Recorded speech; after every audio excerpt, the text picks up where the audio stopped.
When Americans think of tropical paradise, they picture crystal clear waters, swaying palm trees, and endless possibilities for a fresh start. But sometimes what looks like paradise on the surface can hide something much darker underneath. Today, we're diving into a case that shocked investigators across 2 countries and revealed just how far someone will go to cover up the truth. This is the story of Devil's Island, where the American dream turned into an unimaginable nightmare. In the autumn of 2011, a young American couple arrived on the remote Caribbean islands of Panama with hopes of starting their new life together. Yvonne Baldelli, recently divorced and looking for adventure, had fallen head over heels for Brian Bermager, a decorated former Marine who seemed to have everything going for him. Brian had served 7 years in the Marine Corps, stationed in Washington, D.C., as part of the Honor Guard. There were even photographs of him standing in the White House alongside President George W. Bush. From the outside looking in, this guy had the perfect all-American persona that would make any woman's heart skip a beat. After completing his military service, Brian decided he needed to decompress and find his next chapter. Panama seemed like the ideal place to do exactly that. The cost of living was incredibly low, the beaches were pristine, and for someone with musical aspirations like Brian, the local bar scene offered plenty of opportunities to perform. Yvonne was absolutely smitten with this man. She saw him as her Prince Charming, the person she'd been waiting for her entire life. When Brian suggested they pack up everything and move to Panama together, she didn't hesitate for a second. Michelle Valenzuela, Yvonne's sister, watched as her sibling threw herself completely into this relationship. Yvonne was the type of person who gave 100% of herself when she fell in love, and she expected that same level of commitment in return. But Michelle had her reservations about Brian from the very beginning, despite her concerns. Yvonne was determined to make this work. She brought 2 sewing machines with her to Panama, planning to start a clothing business making bathing suits for tourists. With her beloved dog, Georgia May, by her side, she was ready to build the life she'd always dreamed of. The couple settled on Isla Caranero in Bocas del Toro, a small island community where expats from around the world came to escape their old lives. They rented a house right on the water, and Brian quickly became a fixture at the local bars, playing guitar and singing for food and drinks. At first, everything seemed perfect. Yvonne sent regular emails home to her family, painting a picture of tropical bliss. She described their morning runs on the beach, swimming in the crystal-clear ocean, and the excitement of building something new together in paradise. The local expat community welcomed them with open arms. Bar owners let Brian perform in exchange for meals and free alcohol. Yvonne seemed genuinely happy, and to anyone watching from the outside, they looked like a couple living their best life. But beneath the surface, cracks were already starting to show. Brian's drinking was becoming more and more problematic. What started as a few beers after performances turned into heavy drinking sessions that lasted well into the night. Some locals noticed that his musical abilities seemed to deteriorate the more he drank, describing his intoxicated singing voice as resembling a hound dog on a porch. More concerning were the signs of trouble in paradise that some observant neighbors began to notice. There were reports of loud arguments coming from their house, and on at least one occasion, locals saw bruises on Yvonne's face that she tried desperately to hide. Despite these warning signs, Yvonne's family back in the United States remained optimistic about the relationship. Her emails continued to arrive regularly, filled with stories of their tropical adventures. Her father, Jim Faust, could picture every detail of their new life based on her vivid descriptions. He genuinely believed that Brian might be the one for his daughter. But then, around Thanksgiving 2011, something changed. The frequent, cheerful emails from Yvonne began to slow down. Michelle noticed immediately that the communication pattern had shifted, and her sisterly instincts started kicking in. Days turned into weeks, and still no word from Yvonne. Finally, on December 14th, Michelle received a text message from an unknown number. It wasn't from Yvonne at all, but from Brian, asking to make arrangements to pick up his truck that he'd left at Michelle's house in California. When Michelle called the number, Brian calmly explained that he and Yvonne were no longer together. He claimed they'd gotten into a fight because she'd discovered he had a child from a previous relationship, something he'd never mentioned before. According to Brian, Yvonne had simply packed up and left without a word. This revelation was devastating for Yvonne, who was unable to have children due to a medical condition. Learning that the man she'd sacrificed everything for had been hiding the existence of his own child would have been absolutely earth-shattering. But Michelle wasn't buying Brian's story. When she suggested they go to the police together to file a missing persons report, since he was the last person to see Yvonne, Brian seemed reluctant to get involved. That's when Michelle decided to dig deeper into her email account, where she discovered a message she'd previously overlooked. It was from Yvonne herself, sent shortly after Brian's call, explaining that she and Brian had broken up and that she was headed to Costa Rica with a man she'd met when they first arrived in Panama. The email described Brian as a lying, cheating individual and claimed that Yvonne should have trusted her instincts about him from the beginning. While the message provided some explanation for what had happened, something about it didn't sit right with Michelle. The timing seemed off, and certain phrases in the email just didn't sound like something her sister would say. Yvonne had never been the type to run off impulsively with someone she barely knew, especially after such a traumatic discovery about Brian's secret child. 3 weeks later, another email arrived from Yvonne, this time saying she was getting homesick and making plans to return home by the second week of January. She mentioned she'd been staying with someone and was looking forward to seeing everyone again. This second email provided some comfort to the family, who assumed Yvonne would show up at their planned family gathering in January. But when that reunion came and went without any sign of Yvonne, Michelle knew something was terribly wrong.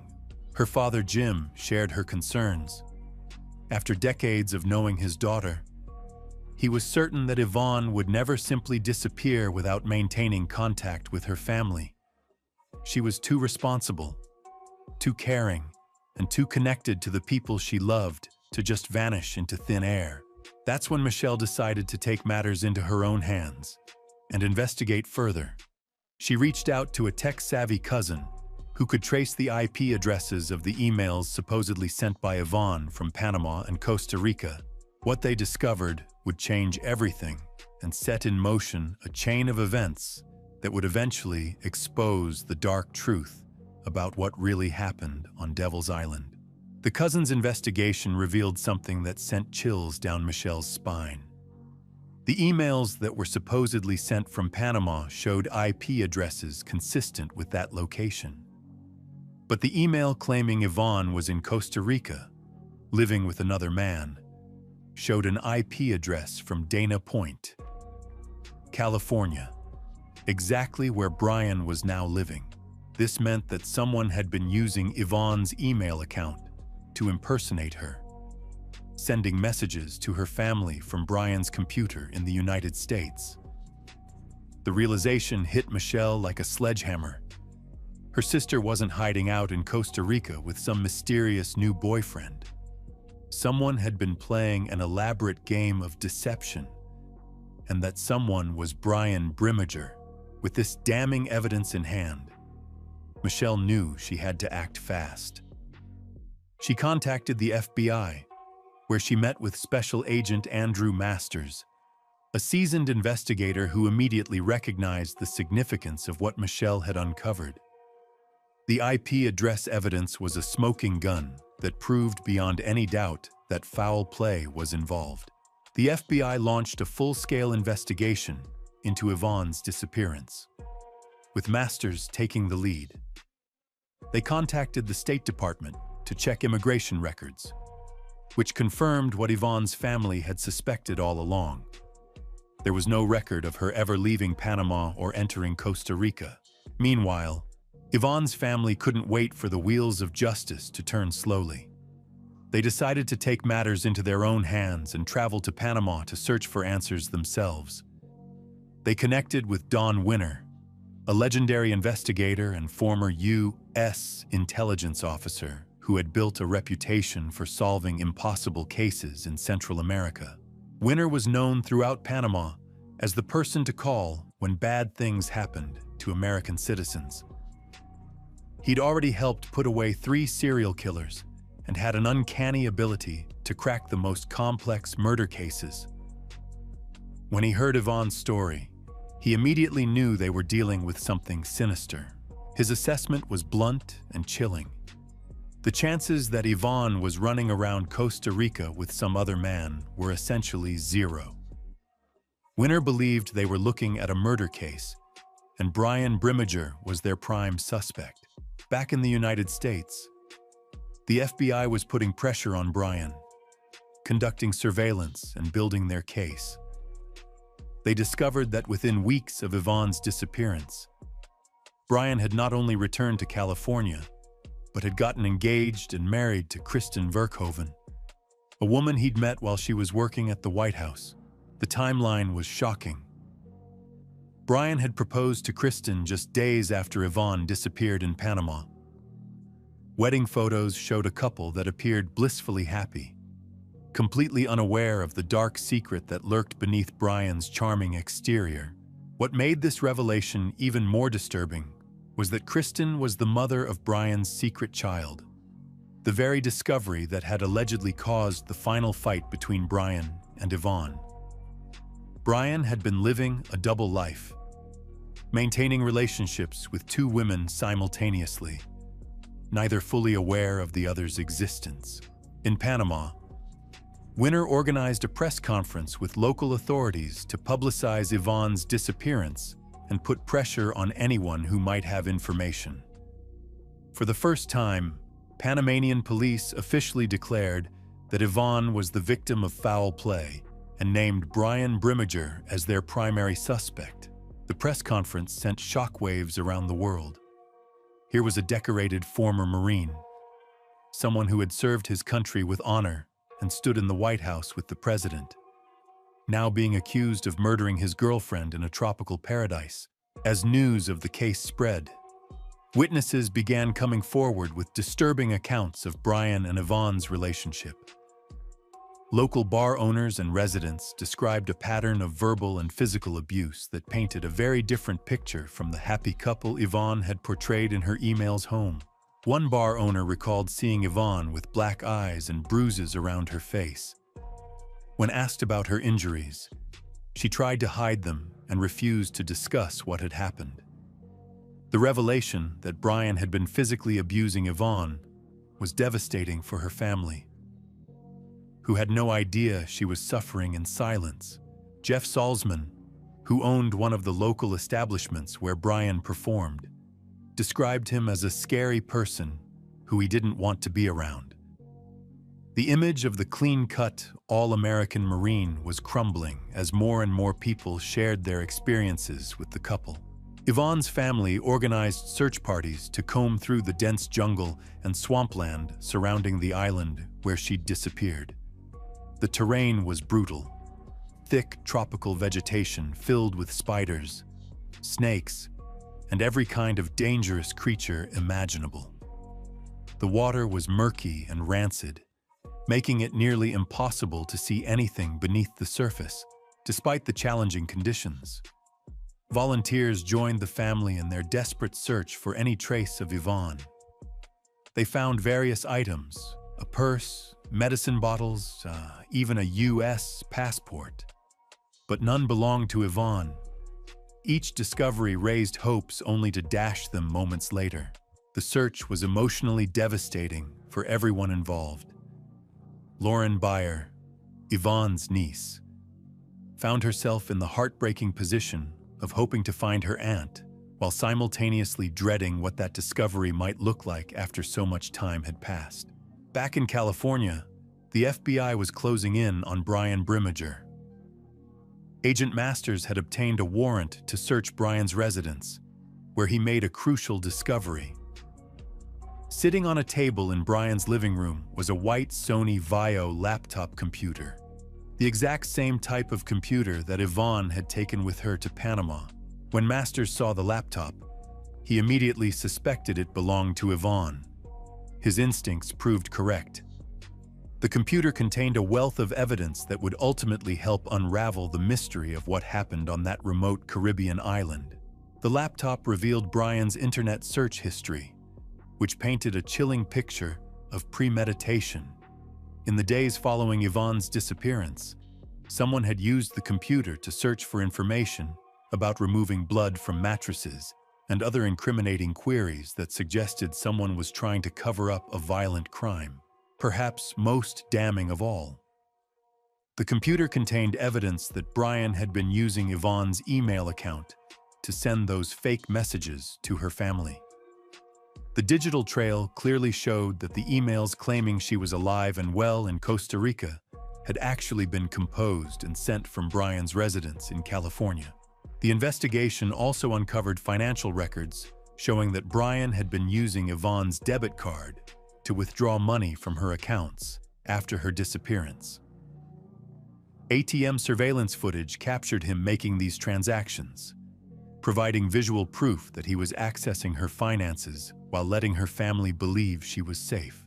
As the evidence mounted against him, Brian Brimmager continued to maintain his innocence and live his new life as if nothing had happened.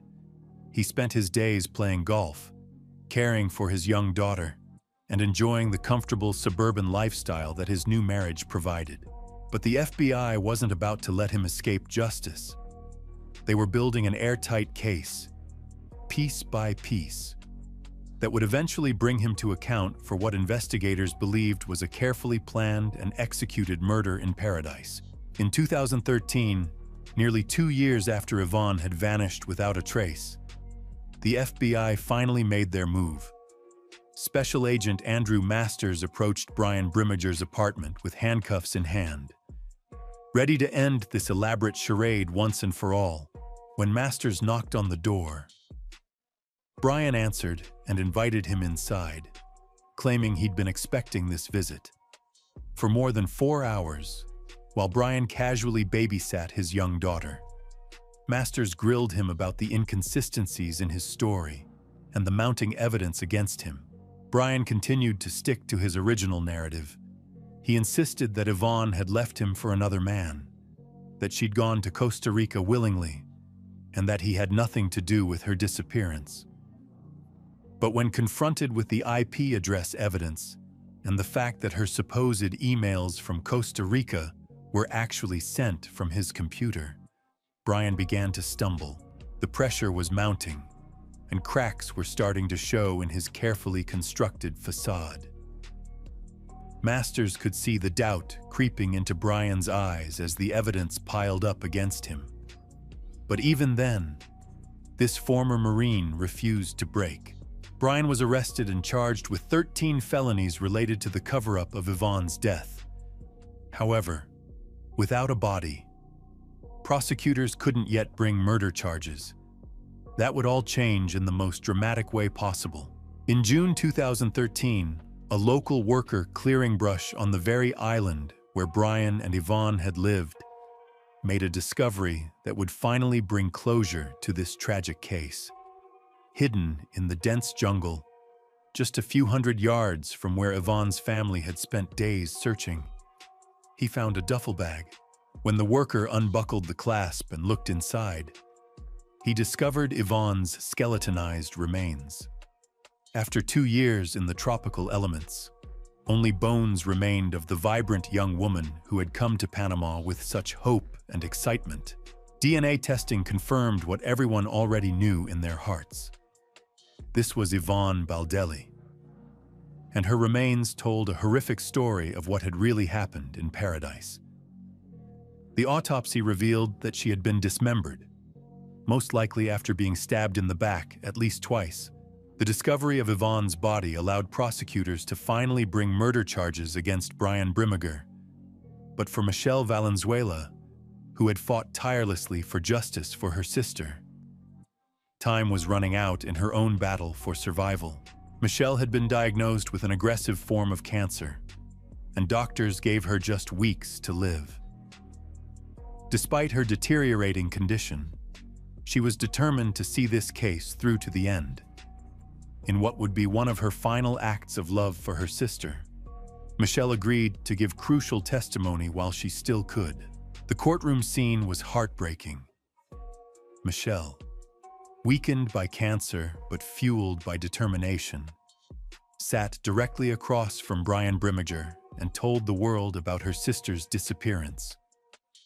She pointed him out in the courtroom, identifying him as the man who had destroyed her family.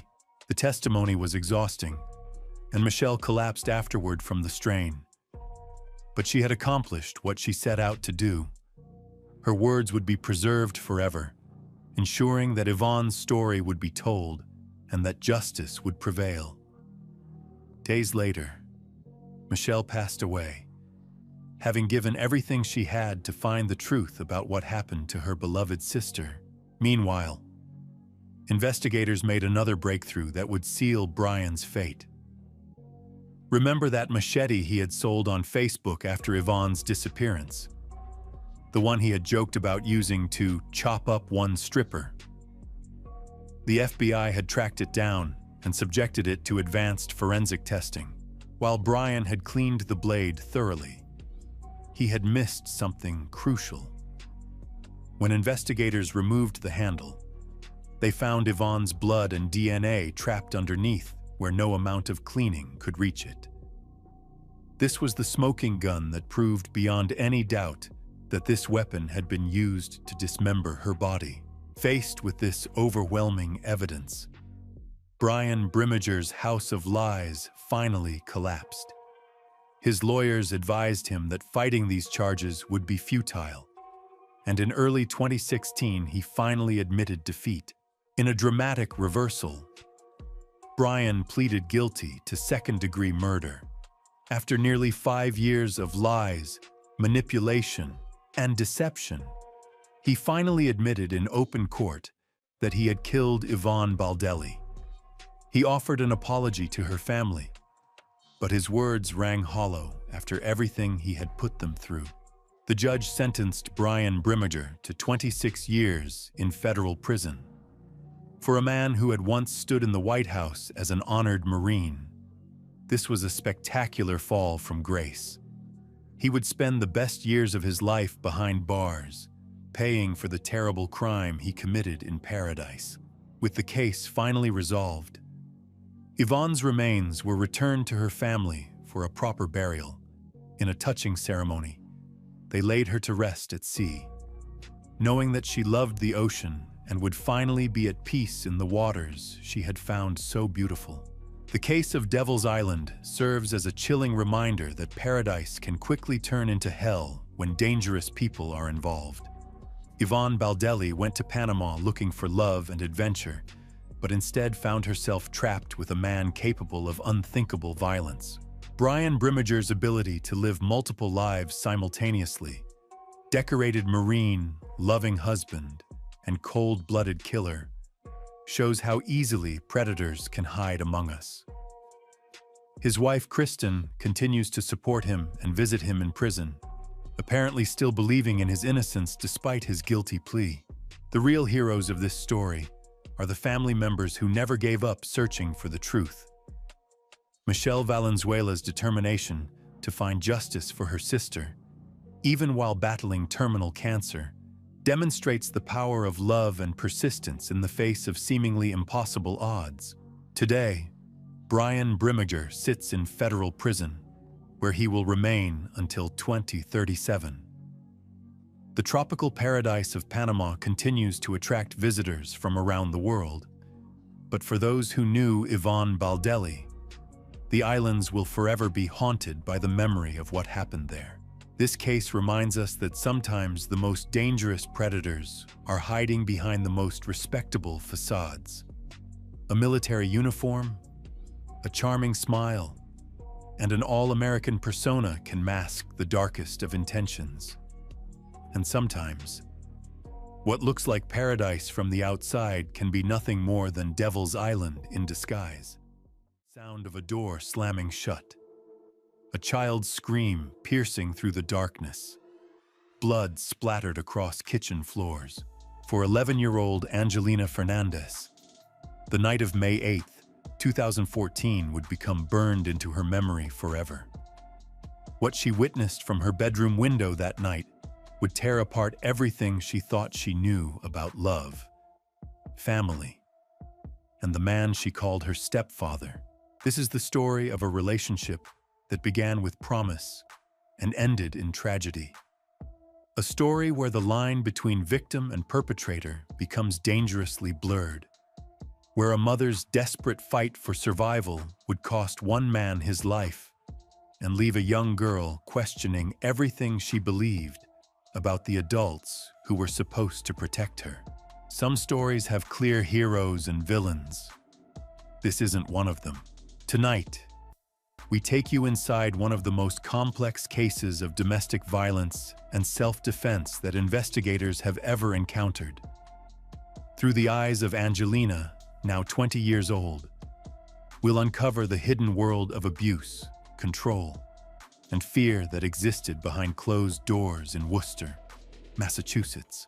What really happened that night, when Andrew Wagner bled to death on a kitchen floor, was Stephanie Fernandez a victim fighting for her life, or a woman who crossed the line from self-defense into murder? And what did young Angelina actually see from her bedroom window that would haunt her for years to come? The answers aren't simple. They never are when love turns deadly. Let's begin with the before. Before the blood. Before the screaming. Before everything changed forever. Stephanie Fernandez was living the single mother life, working nights to provide for her 6-year-old daughter Angelina. Beautiful, with striking eyes and flowing hair, Stephanie had found work at a Massachusetts nightclub as an exotic dancer. It wasn't the career path she'd dreamed of, but it paid the bills and allowed her to be home during the day with her little girl. Angelina remembers those early years fondly.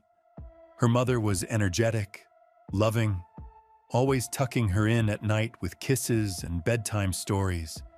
They were a team, just the two of them against the world. But in 2009, everything would change when a new customer walked into the club where Stephanie worked. Andrew Wagner was impossible to miss. Tall, muscular, with piercing blue eyes and a charming smile. He worked at a Costco tire shop during the day and dreamed of a career in law enforcement. When he spotted Stephanie on stage that night, he was instantly captivated. What started as conversation between performer and customer quickly became something more intense. They talked for hours that first night, an instant chemistry neither could deny. Within weeks, they were inseparable. Within months, they were living together. For 6-year-old Angelina, Andrew represented something she'd never had before, a father figure. He was fun and playful, taking them on vacations to Cape Cod every summer, watching Criminal Minds together on quiet evenings, creating the kind of family memories that every child deserves. Stephanie was smitten too. Here was a man who seemed to adore her, who wanted to build a life together, who promised the picture-perfect American dream she'd always craved. A nice house, marriage, maybe more children. Everything seemed to be falling into place. But even in those early honeymoon days, there were warning signs that neither Angelina nor the outside world could see. Signs that would only become clear years later when investigators began piecing together the true nature of Andrew and Stephanie's relationship. The possessiveness started almost immediately. Andrew couldn't stand the thought of other men looking at Stephanie. He demanded she quit dancing at the club, cutting off her primary source of income. When she jokingly asked who would pay her bills, his response made it clear this wasn't a request. It was an ultimatum. The jealousy was overwhelming. He monitored her every move, questioned her about every conversation, every friendship, every moment they weren't together. What Stephanie initially interpreted as love and devotion was actually the beginning of a pattern of control that would define their entire relationship. But love can make us blind to red flags. Stephanie saw Andrew's intensity as proof of how much he cared. She moved in with him, rearranged her entire life around his demands, and slowly began isolating herself from friends and family who might have seen what she couldn't. For young Angelina, the changes were subtle at first. Andrew was still the fun stepfather figure who took them on vacations and made her mother smile. But even at her age, she began noticing things. Raised voices behind closed doors, her mother's mood swings, tensions that seemed to appear out of nowhere. As 2010 turned into 2011 and 2011 became 2012, the facade of the perfect family began to crack. What neighbors and friends saw was a couple planning their future together. Andrew had even become a corrections officer, finally achieving his dream of working in law enforcement. They bought a condo together, got engaged, started planning a wedding. But behind closed doors, a very different story was unfolding. One of escalating violence, psychological manipulation, and a young girl who was beginning to understand that the adults in her life were keeping dangerous secrets. Stephanie's friend Danielle from the club began noticing changes in the woman she once knew. Bruises that appeared mysteriously and were quickly covered with makeup. Grab marks on her arms that looked like fingerprints. Injuries that seemed too specific, too intentional to be accidents. The cycle was beginning. The pattern that domestic violence experts know all too well. Tension building, explosion of violence, honeymoon period of apologies and promises to change, then right back to building tension again. Each cycle getting worse. Each explosion more dangerous than the last. Andrew's gun, which he carried as part of his job as a corrections officer, became a tool of intimidation. Stephanie would later describe incidents where he would make sure she knew it was loaded, where he would threaten her with it during their worst fights. The weapon that was supposed to protect people had become an instrument of fear in their home. And through it all, 11-year-old Angelina was absorbing everything. Children see more than adults realize. They hear arguments through walls. They notice when mom has been crying. They feel the tension that fills a house even when no one is speaking. Angelina began having conversations with her mother about what she was witnessing. Even at her young age, she knew something was terribly wrong between the two people who were supposed to be creating a safe home for her. The breaking point was coming. The night that would change everything was approaching fast. But first, there would be one more attempt at escape.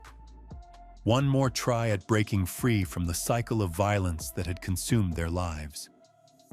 Stephanie would briefly leave Andrew for another man, someone who treated her with kindness and respect, someone who proposed marriage and offered her a chance at the life she'd always wanted.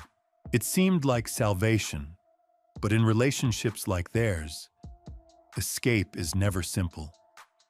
Andrew Wagner wasn't going to let the woman he considered his property walk away, and the consequences of that possessiveness would soon turn deadly. The stage was set for a confrontation that would end with blood on the kitchen floor, a child screaming from an upstairs window, and a man dying while paramedics fought desperately to save his life. What Angelina saw that night would haunt her forever. And the questions surrounding what really happened between her mother and stepfather would divide a courtroom, a community, and even her own family for years to come. But the escape attempt wasn't what it seemed. In 2013, Stephanie did leave Andrew for another man, Mike Laramie, someone from her past who promised her the stability and love she'd been desperately seeking. The contrast was stark. Where Andrew was controlling and violent, Mike was gentle and caring. He carried her to bed when she fell asleep on the couch. He treated her like the queen she'd always wanted to be. When Mike proposed during a romantic getaway to Niagara Falls, Stephanie said yes without hesitation. She accepted a $44,000 engagement ring and began planning a future free from the nightmare her life had become.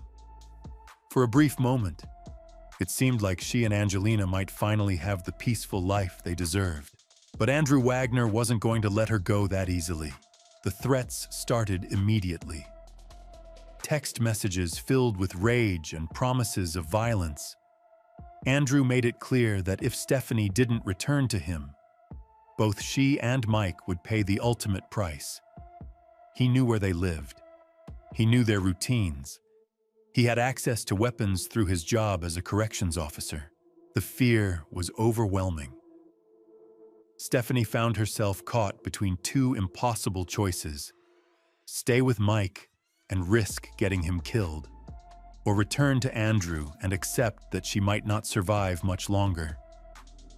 The decision was made for her when Andrew's threats became too specific, too detailed, too real to ignore. She ended the engagement with Mike and went back to Andrew, not out of love, but out of terror. She knew that refusing him would mean death for herself and possibly others. So she returned to the cycle of abuse, hoping somehow she could find another way out before it was too late. But going back to Andrew after leaving him for another man had consequences. The violence escalated to levels even worse than before. The jealousy became more intense, the control more suffocating. He monitored her every movement, questioned every conversation, and made it clear that any future attempts to leave would result in tragedy. Angelina watched all of this unfold with the helpless horror that only a child can feel. She was old enough to understand that her mother was in danger, but too young to know how to help. The arguments became louder.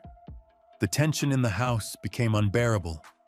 She could see the fear in her mother's eyes, even when Stephanie tried to hide it. As 2014 began, the pressure in their household was reaching a breaking point. Andrew's text messages to Stephanie became increasingly threatening. Just 3 days before his death, he sent her a message that would later be read in court: "I'm going to kill you." It wasn't the first time he'd made such a threat, and Stephanie had no reason to believe it would be the last. The morning of May 7, 2014 started like any other day, but the tension was palpable. Andrew and Stephanie got into an argument early in the morning, and according to Stephanie's later testimony, he struck her several times before leaving for work. It was a preview of what was to come that evening.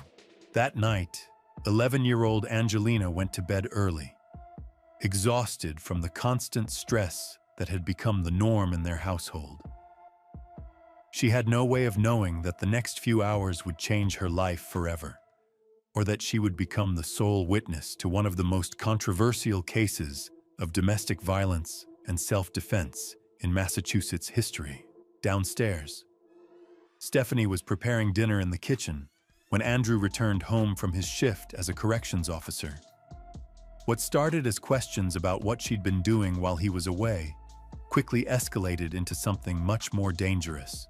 According to Stephanie's testimony, Andrew became enraged when she refused his sexual advances.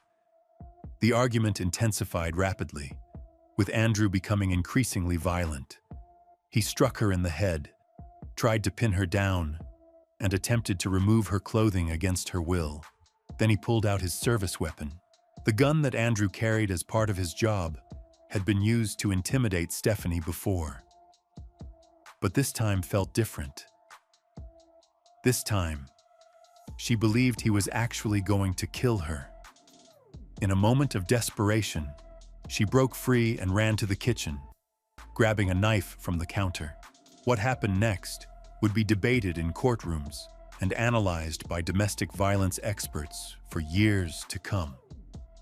The exact sequence of events, the positioning of both people, the intent behind each action, all of it would become crucial pieces of evidence in determining whether Stephanie Fernandez was a victim defending herself or a woman who had crossed the line into murder. According to Stephanie, she held the knife defensively, screaming for Andrew to stay away from her. But Andrew didn't stop. Instead, he charged toward her, just as he had done so many times before when he wanted to intimidate her with his size and strength. In that split second, with Andrew coming at her and nowhere left to run, Stephanie's survival instincts took over. The knife in her hand connected with Andrew's neck, severing his carotid artery in a wound that would prove fatal within minutes.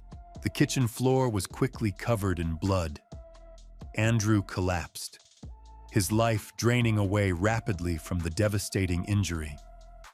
Stephanie, covered in blood and in complete shock, couldn't find her cell phone in the chaos. She ran outside, screaming for help from anyone who could hear her, upstairs. Angelina was awakened by the sound of a door slamming shut. But it was what she heard next that would haunt her for the rest of her life. Her mother's voice, filled with terror, screaming into the night. "Help me, someone, help me!" Angelina rushed to her bedroom window and looked down at the scene below. What she saw was something no child should ever witness.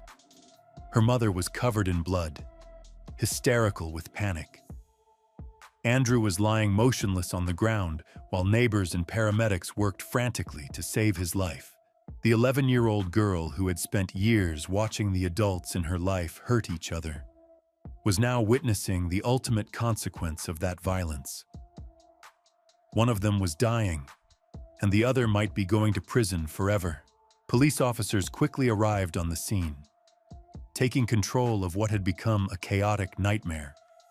Angelina was removed from the house and taken to stay with relatives, while her mother was placed in handcuffs and driven to the police station for questioning.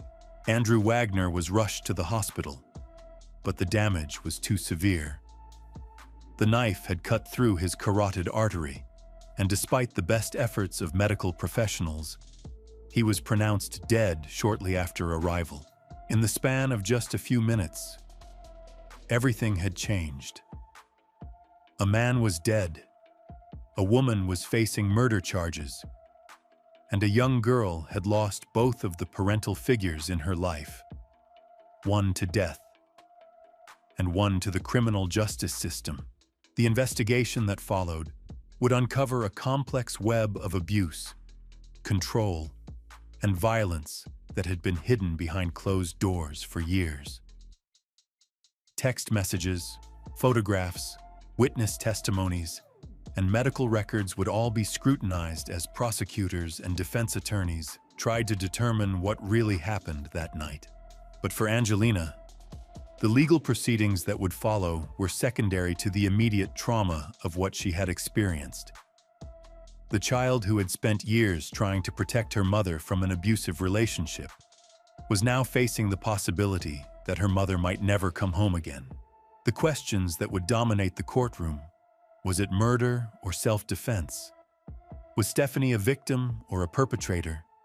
Was the killing justified or criminal? Were complex legal and moral issues that would divide experts and jury members alike. But for the little girl looking down from her bedroom window that night, there was only one question that mattered: what was going to happen to her now? The courtroom proceedings that followed would become a battleground of competing narratives. 2 years after that horrific night, Stephanie Fernandez found herself sitting at the defendant's table, facing first-degree murder charges that could send her to prison for life. The prosecution painted a picture of a woman with a history of violence, someone who had manipulated and controlled the men in her life just as much as they had controlled her. They brought forward witnesses who testified about Stephanie's explosive temper, her tendency toward physical confrontation, her pattern of escalating conflicts. Michael Laramie, her former fiancé, took the stand to describe incidents where Stephanie had allegedly threatened him with knives, damaged his furniture in fits of rage, and created an atmosphere of fear in his own home. His testimony suggested that Stephanie was not the helpless victim her defense team claimed, but rather someone capable of initiating violence herself. But the defense told a very different story. They brought in domestic violence experts who explained the complex psychology of abuse victims, how years of trauma can alter someone's perception of danger, how the cycle of violence creates a prison that's almost impossible to escape. The most compelling evidence in Stephanie's favor came from an unexpected source: the police detective who had interviewed her the night Andrew died.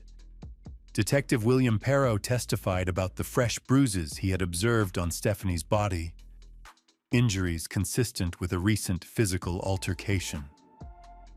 The video of that interview showed a woman in genuine shock and distress, not someone who had coldly calculated a murder. The medical examiner's testimony added another layer of complexity. The angle and depth of Andrew's wound suggested it could have occurred during a struggle, possibly when he grabbed Stephanie's hand while she was holding the knife defensively. The forensic evidence couldn't definitively prove whether the stabbing was intentional or accidental for Angelina, now a teenager. Watching her mother's trial was like reliving that nightmare night over and over again. She testified on her mother's behalf, describing years of witnessing Andrew's violent behavior, the fear that permeated their household, the way her mother had tried to protect both of them from escalating abuse. The jury deliberated for 9 long hours, weighing evidence that pointed in multiple directions. Were they looking at a cold-blooded killer who had finally snapped, or a desperate woman who had acted in a moment of genuine fear for her life? Their verdict reflected the complexity of the case. Stephanie was found guilty not of first-degree murder, but of voluntary manslaughter, a conviction that acknowledged she had killed Andrew Wagner, but not with premeditation or malice aforethought. Judge James Reardon sentenced Stephanie to 8 to 10 years in state prison, a sentence that satisfied neither side completely. Andrew's family felt justice had not been fully served, while Stephanie's supporters believed she had been punished for defending herself against an abuser. But perhaps the most important voice in all of this belonged to Angelina herself. Now studying forensic psychology, she has dedicated her life to understanding the complex dynamics of abuse and helping other children who find themselves caught in similar situations. Speaking about her mother's case years later, Angelina remains unwavering in her belief that Stephanie was a victim who had exhausted all other options.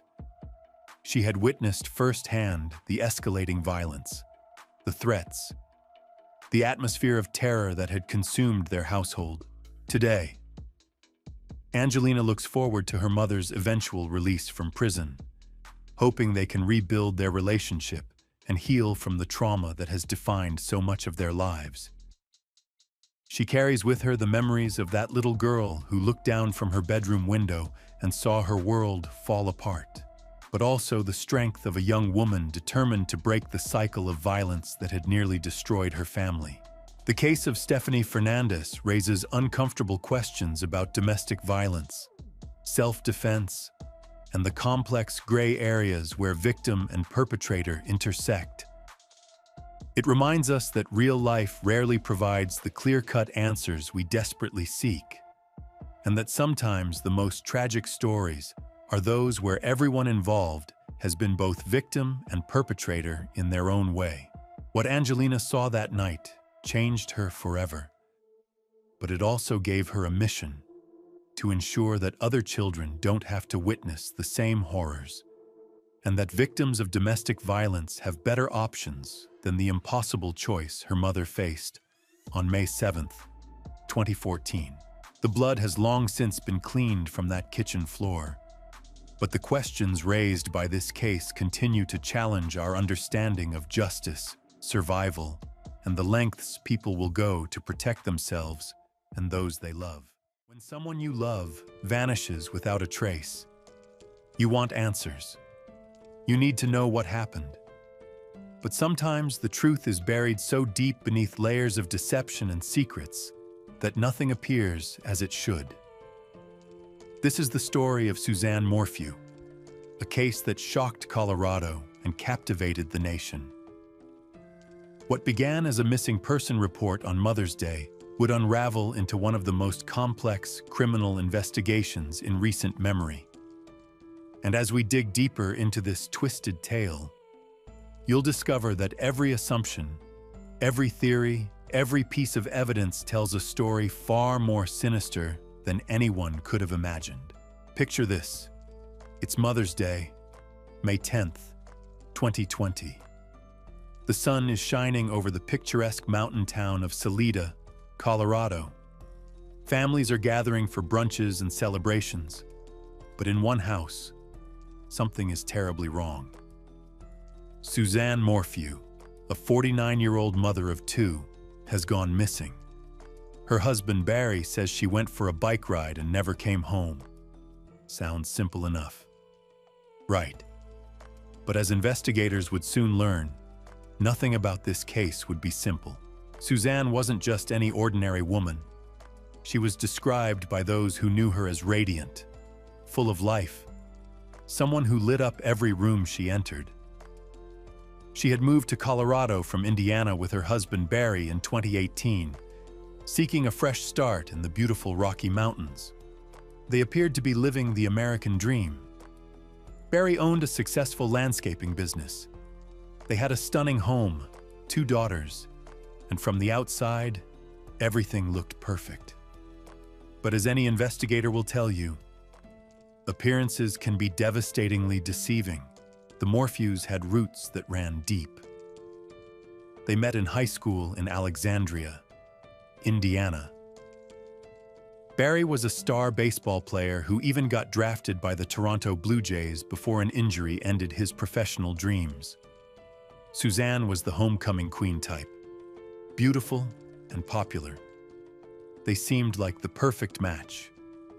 After attending Purdue University together, they married in 1994 and built what appeared to be a solid life. Barry started his landscaping business while Suzanne taught middle school before becoming a full-time mother to their daughters, Mallory and Macy. But by 2018, cracks were starting to show. The move to Colorado was supposed to be a new beginning, a chance to strengthen their family bonds and maybe save their marriage. They told friends they wanted to be closer to their older daughter Mallory, who was attending college. What they didn't tell people was that their marriage was falling apart behind closed doors. Now, let's talk about that fateful Mother's Day. According to Barry, everything was normal that morning. He claims he left early for a construction job in Broomfield, about 3 hours away from their Salida home. He says the last time he saw Suzanne, she was sleeping peacefully in their bed. It wasn't until later that day, when their daughters couldn't reach their mother, that alarm bells started ringing. When neighbors were asked to check on Suzanne, they found something disturbing. Her car was in the driveway, but she was nowhere to be found. Her mountain bike was missing, which led everyone to assume she had gone for one of her regular rides through the beautiful Colorado terrain. Suzanne was known to be an avid mountain biker, someone who took full advantage of the stunning landscape around their home. But then came the first red flag. Suzanne's bike was found at the bottom of a ravine, not far from their house. Now, if you're thinking this sounds like a terrible accident, you're not alone. That was everyone's initial assumption. Mountain biking can be dangerous, especially on unfamiliar terrain. But here's where things get interesting. The bike showed no signs of damage, no scratches, no dents. Nothing that would indicate a serious crash. Even more puzzling, Suzanne's helmet was discovered about a mile away from the bike, on the opposite side of Highway 50. It appeared as though someone had thrown it from a moving vehicle. This wasn't adding up. If Suzanne had an accident, why was her gear scattered in different locations? Why was there no blood, no signs of struggle, no indication that she had been injured? As local law enforcement began their investigation, they quickly realized they weren't dealing with a simple accident. The scene appeared to be staged. Someone wanted it to look like Suzanne had crashed her bike, but the evidence wasn't supporting that theory. Investigators found her sunglasses and hydration backpack in her Range Rover, along with her driver's license and credit cards. The only thing missing was her cell phone. This is where Barry's behavior starts to raise eyebrows. When you lose someone you love, especially under mysterious circumstances, most people are desperate for answers. They cooperate fully with police. They organize search parties. They do everything in their power to find their missing loved one. Barry did some of these things, but his actions were unusual. For starters, Barry gave interview after interview to investigators. We're talking about 30 to 40 separate interviews with everyone from local detectives to FBI agents. Now, here's the thing that any defense attorney will tell you when you're innocent. You get a lawyer and you keep your mouth shut. When you're guilty, sometimes you can't stop talking because you think you can convince everyone of your innocence. Barry kept talking. During these interviews, Barry shared his theories about what might have happened to Suzanne. First, he suggested she might have been attacked by a mountain lion. When that theory fell apart due to lack of evidence, he moved on to other possibilities. But his explanations kept changing, and investigators noticed inconsistencies in his story. Meanwhile, the community rallied around the search effort. Suzanne's brother Andrew organized citizen search parties. Volunteers combed through miles of rugged terrain, hoping against hope to find her alive. Local radio host Dan Ridenour covered the story extensively, and the case became the biggest news in Colorado. Everyone wanted to know where was Suzanne Morphew. As days turned into weeks, and weeks turned into months, the investigation took on new dimensions. Barry offered a substantial reward for information leading to Suzanne's return, eventually doubling it to $200,000. But behind the scenes, investigators were uncovering secrets that would change everything. You see, the Morphew's marriage wasn't just troubled, it was toxic. Text messages recovered from Suzanne's phone painted a picture of emotional and physical abuse. She had confided in her sister Melinda just days before her disappearance, sending a lengthy text message that was described as boiling over with anger toward Barry. The text revealed that Barry had been abusive emotionally and physically, and that Suzanne felt trapped in her marriage. But perhaps the most shocking discovery was yet to come. About 10 days into the investigation, authorities found something in the Morphew home that would blow the case wide open. It looked like an ordinary pen, but it was actually a sophisticated recording device, a spy pen. This wasn't some high-tech gadget that Suzanne had purchased to catch Barry in some minor indiscretion. This device had captured conversations that revealed Suzanne was having an affair. The spy pen recordings revealed that Suzanne had been in a romantic relationship with someone named Jeff. But investigators didn't know who Jeff was, and it would take them 6 months to track him down. When they finally found him, they discovered that Jeff Libler was a married man with 6 children living in Michigan. He and Suzanne had reconnected through Facebook in 2018.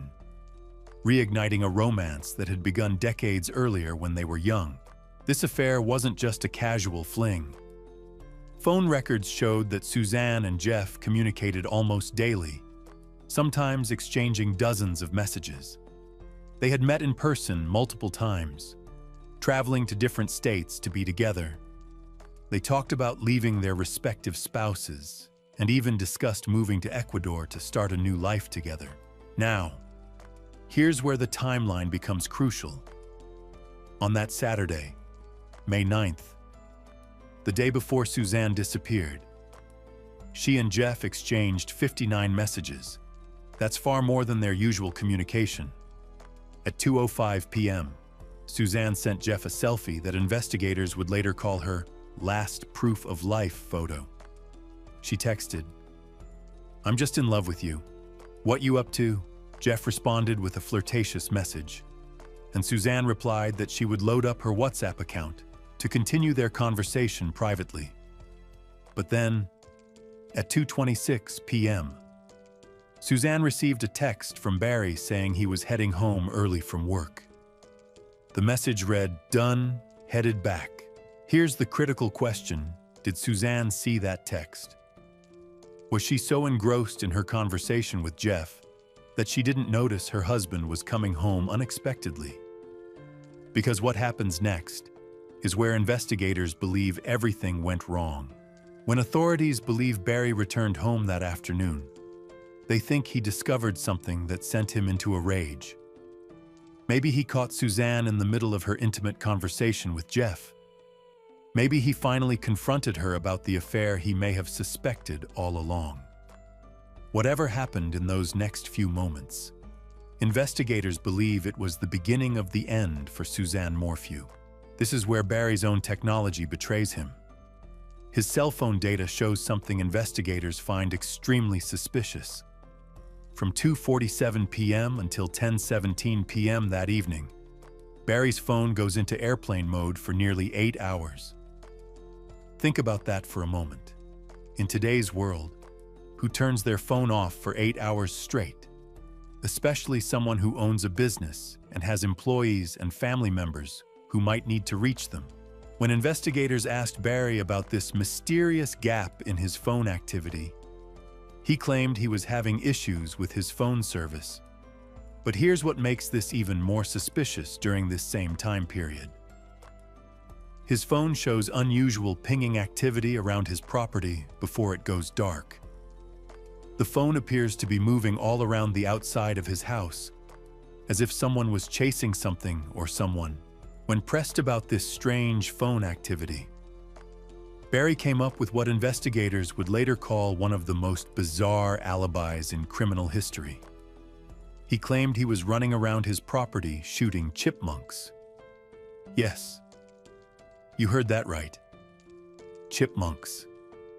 According to Barry, these small rodents were such a nuisance around his house that he spent hours that day hunting them down with a rifle. But here's the problem with the chipmunk alibi: investigators found no evidence of any chipmunk shooting around Barry's property. No dead chipmunks, no bullet holes, no shell casings, nothing.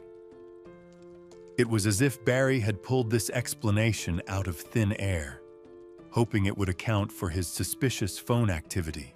As investigators dug deeper into Barry's story, they discovered more inconsistencies.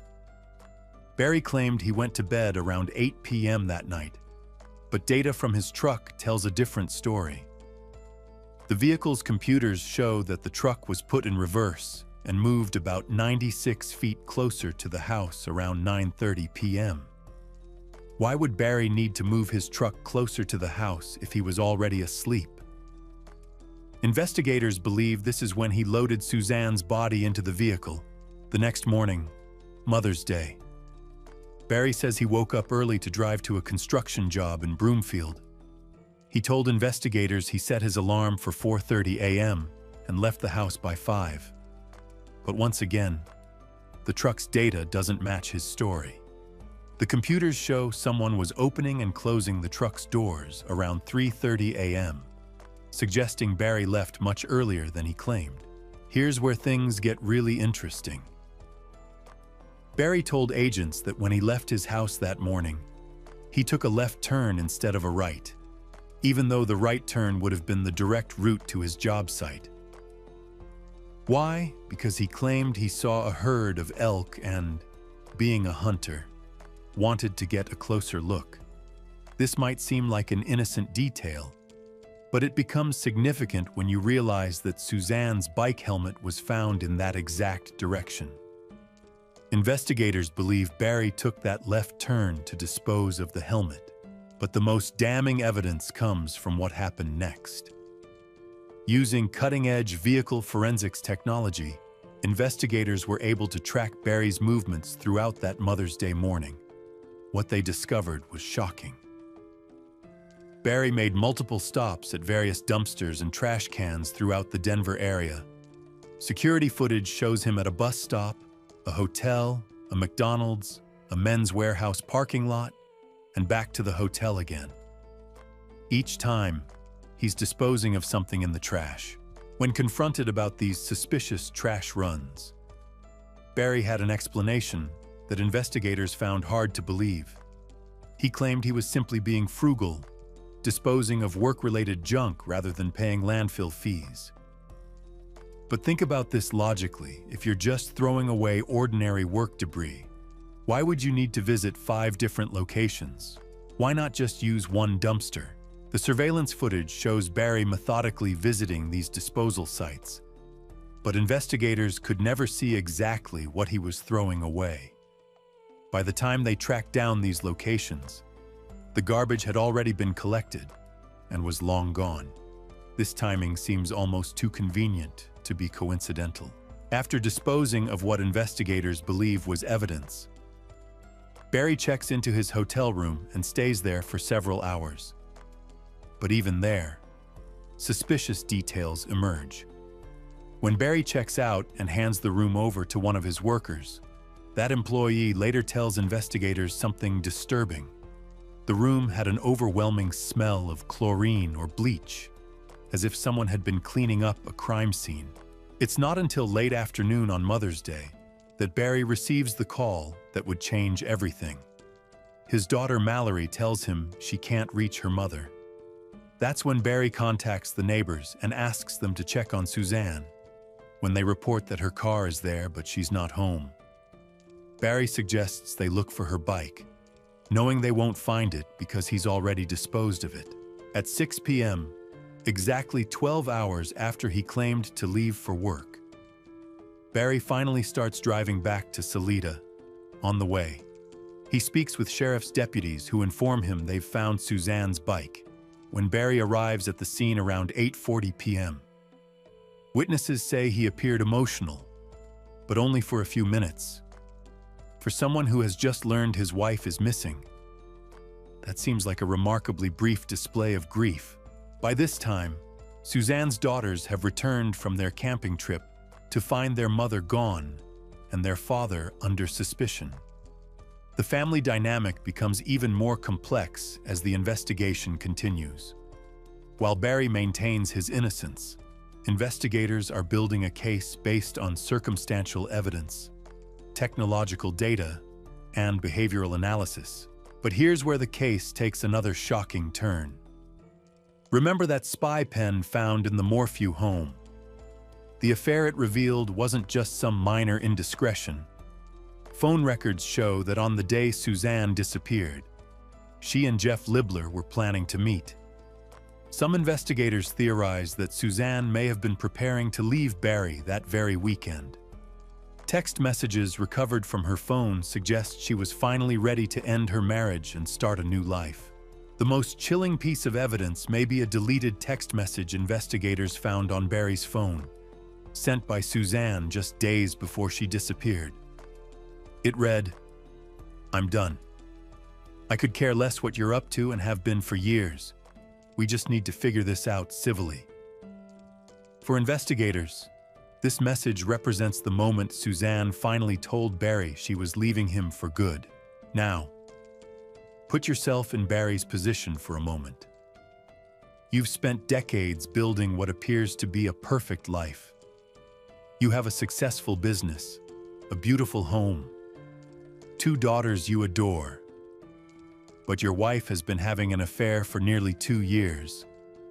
And now she's telling you she's done with the marriage. She's planning to leave you, potentially taking half of everything you've worked for and destroying the family image you've carefully cultivated. For someone with Barry's controlling personality, this would have been devastating. The prosecution's theory is that Barry snapped when he realized he was losing control of the situation. They believe he used his experience with tranquilizer darts, which he had illegally used on deer, to subdue Suzanne. A plastic cap from what appears to be a syringe was found in the family's dryer, and Barry had admitted to authorities that he knew how to use tranquilizing equipment. According to this theory, Barry shot Suzanne with a tranquilizer dart when she returned home from her texting session with Jeff. The drug would have taken several minutes to take effect, which could explain the unusual phone pinging around the property. Perhaps Barry was chasing Suzanne as the tranquilizer slowly incapacitated her. Once she was unconscious, the prosecution believes Barry strangled her and then spent the next several hours cleaning up the crime scene and disposing of evidence. But as compelling as this theory sounds, proving it in court would be another matter entirely. The case against Barry Morphew was built entirely on circumstantial evidence. There was no body, no DNA evidence linking Barry to the crime, no eyewitnesses, and no murder weapon.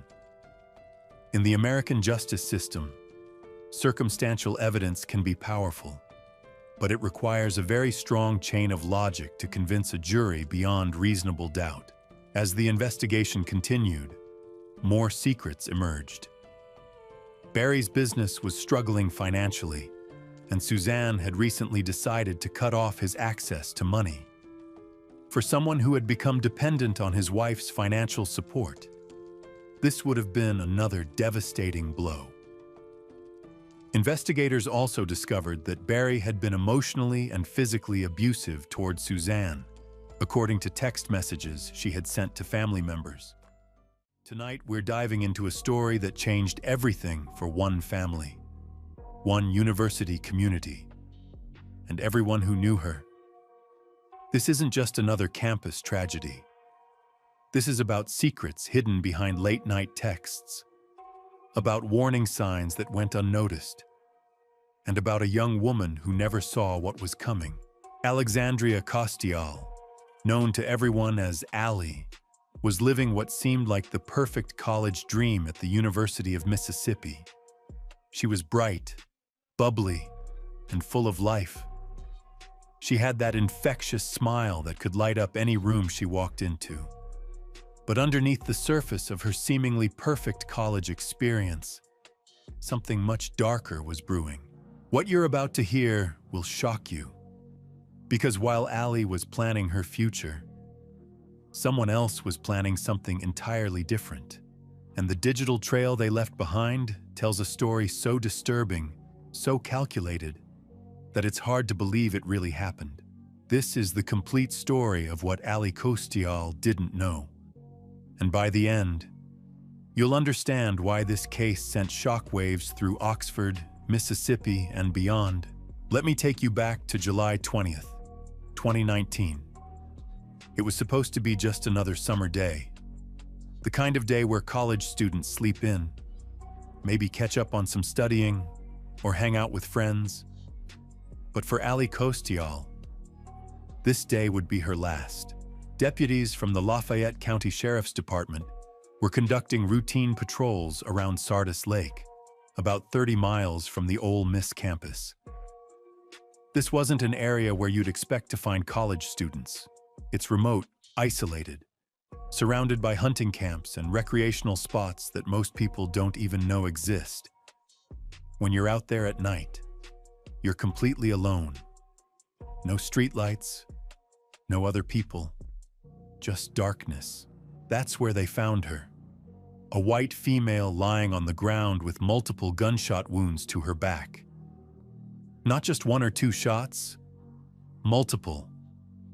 The kind of shooting that speaks to something personal, something filled with rage. As the ambulance crew was driving to the scene, they noticed something in the road ditch, a purse. When they opened it, They found what they needed to identify the victim: an Ole Miss student ID card and a driver's license. The name read Alexandria Kostial. Nobody could have predicted that this bubbly marketing student would end up in such a horrific situation. Allie was the kind of person who got along with everyone. She was spirited, always smiling, always looking for the next adventure. She had come to Ole Miss with big dreams. She wanted the full college experience at a major university, complete with good academics and great football, and she found exactly what she was looking for. Allie absolutely loved Ole Miss. She embraced everything about the school, from the traditions to the social scene. She was living her best college life, or so it seemed. But here's what makes this case so chilling. While Allie was building friendships, going to classes, and enjoying college, someone was watching, someone was planning, someone was researching, and that someone was closer to her than anyone realized. When investigators arrived at Allie's apartment, they made a discovery that would crack this case wide open. They found her Apple Watch. Now, Allie's phone was nowhere to be found. But here's the thing about technology today. Even when someone tries to cover their tracks, digital footprints remain. Those text messages were still syncing to that watch, creating a timeline that investigators could follow. What they discovered in those messages was disturbing, really disturbing. We're talking about conversations that revealed a side of Allie's life that even her closest friends didn't know about. Long, emotional exchanges with someone who seemed to be playing games with her emotions. Someone who was manipulating her, leading her on, and keeping her hanging by a thread. The messages painted a picture of a relationship that was anything but healthy. Allie was pouring her heart out in lengthy texts, sometimes sent in the middle of the night. The responses she got back were cold, distant, sometimes cruel. It was the kind of digital relationship that would make anyone who cared about Allie deeply concerned. But here's what's truly haunting about this case. Allie's friends and family had no idea about the extent of this relationship. She was keeping it secret, hidden from the people who loved her most. The people who might have been able to help her see what was really happening. Her best friend from high school, someone who knew Allie better than almost anyone, never even met this person. Think about that for a second. Your best friend is having this intense, complicated relationship with someone, and you've never even been introduced to them. That's not normal. That's a red flag. But Allie was caught up in something that she thought was romantic. She thought she had found someone special, someone who understood her. She had no way of knowing that this person was capable of something so unthinkable. The investigation moved quickly once they had those text messages. They could see exactly who Allie had been communicating with in her final hours. The last person she had been texting with was a fellow student named Brandon Thiesfeld. He was from Texas, and he and Allie had known each other since their freshman year. When investigators tried to contact Brandon for questioning, he kept making excuses. He couldn't meet on Saturday. He couldn't meet on Sunday. Finally, he agreed to come in Monday morning at 8:30. But when Monday morning came, Brandon was nowhere to be found. That's when investigators knew they had their suspect. They started tracking his phone in real time, and what they discovered confirmed their worst fears. Brandon was on Interstate 55 headed north toward Memphis. He wasn't coming in to answer questions. He was running. Law enforcement immediately issued a BOLO. Be on the lookout for Brandon and his vehicle. It didn't take long to find him. The Memphis Fugitive Task Force spotted him at a gas station, sitting in his pickup truck with very distinctive license plates that were hard to miss. When they arrested Brandon, they found something that made this case even more shocking. He had a .40 caliber gun with him, the same caliber as the shell casings found at the crime scene, and he had blood on his clothing. But the most disturbing part was yet to come. When investigators searched Brandon's apartment, they found a letter that prosecutors say was essentially a confession. In it, Brandon wrote about having terrible thoughts. He wrote that this was the end for him, that he was either going to prison or going to die. He wrote that he knew he was going to get caught. This wasn't a crime of passion. This wasn't something that happened in the heat of the moment. This was planned, calculated, methodical. As investigators dug deeper into Brandon's digital footprint, what they uncovered was absolutely terrifying. This wasn't just about the letter they found in his apartment. This was about a web search history that revealed the mind of someone planning something horrific. In the days leading up to Ali's murder, Brandon had been conducting internet searches that would make your skin crawl. He was looking up how to get away with crimes, how to conceal evidence, how to tie people up, how to lure victims. He even searched for information about Ted Bundy, the notorious serial killer. Think about that for a moment. While Ali was going about her daily life, attending classes, hanging out with friends, maybe texting him about their complicated relationship, he was researching methods of murder.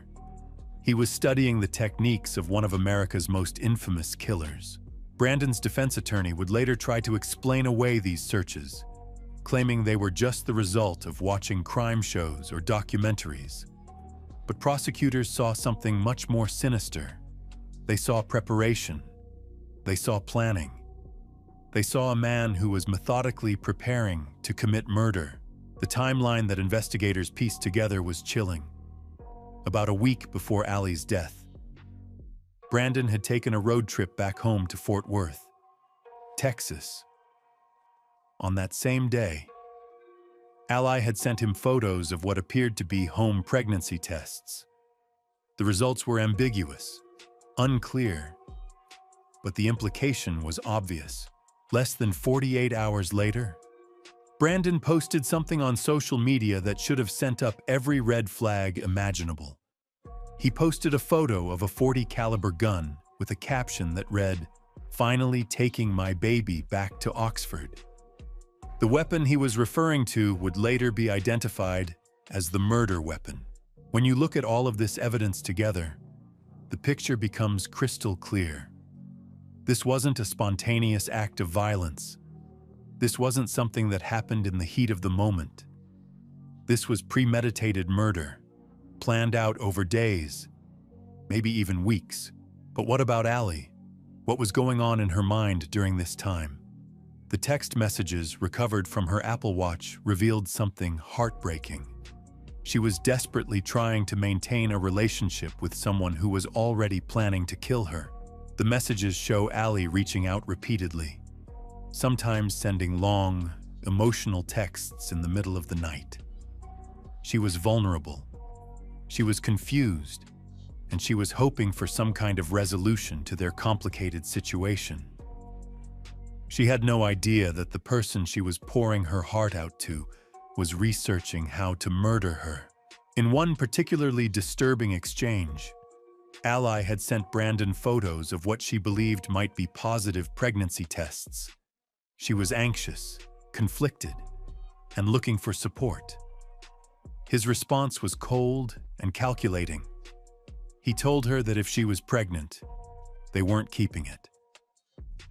He suggested she get what he called the pill, meaning an abortion pill. But here's what makes this even more tragic. The autopsy later revealed that Ali was not pregnant at the time of her death. Whatever she thought might be happening, whatever was causing her anxiety about a possible pregnancy, it wasn't real. She may have had a miscarriage earlier, or the tests may have been false positives. Either way, she died believing something that wasn't even true.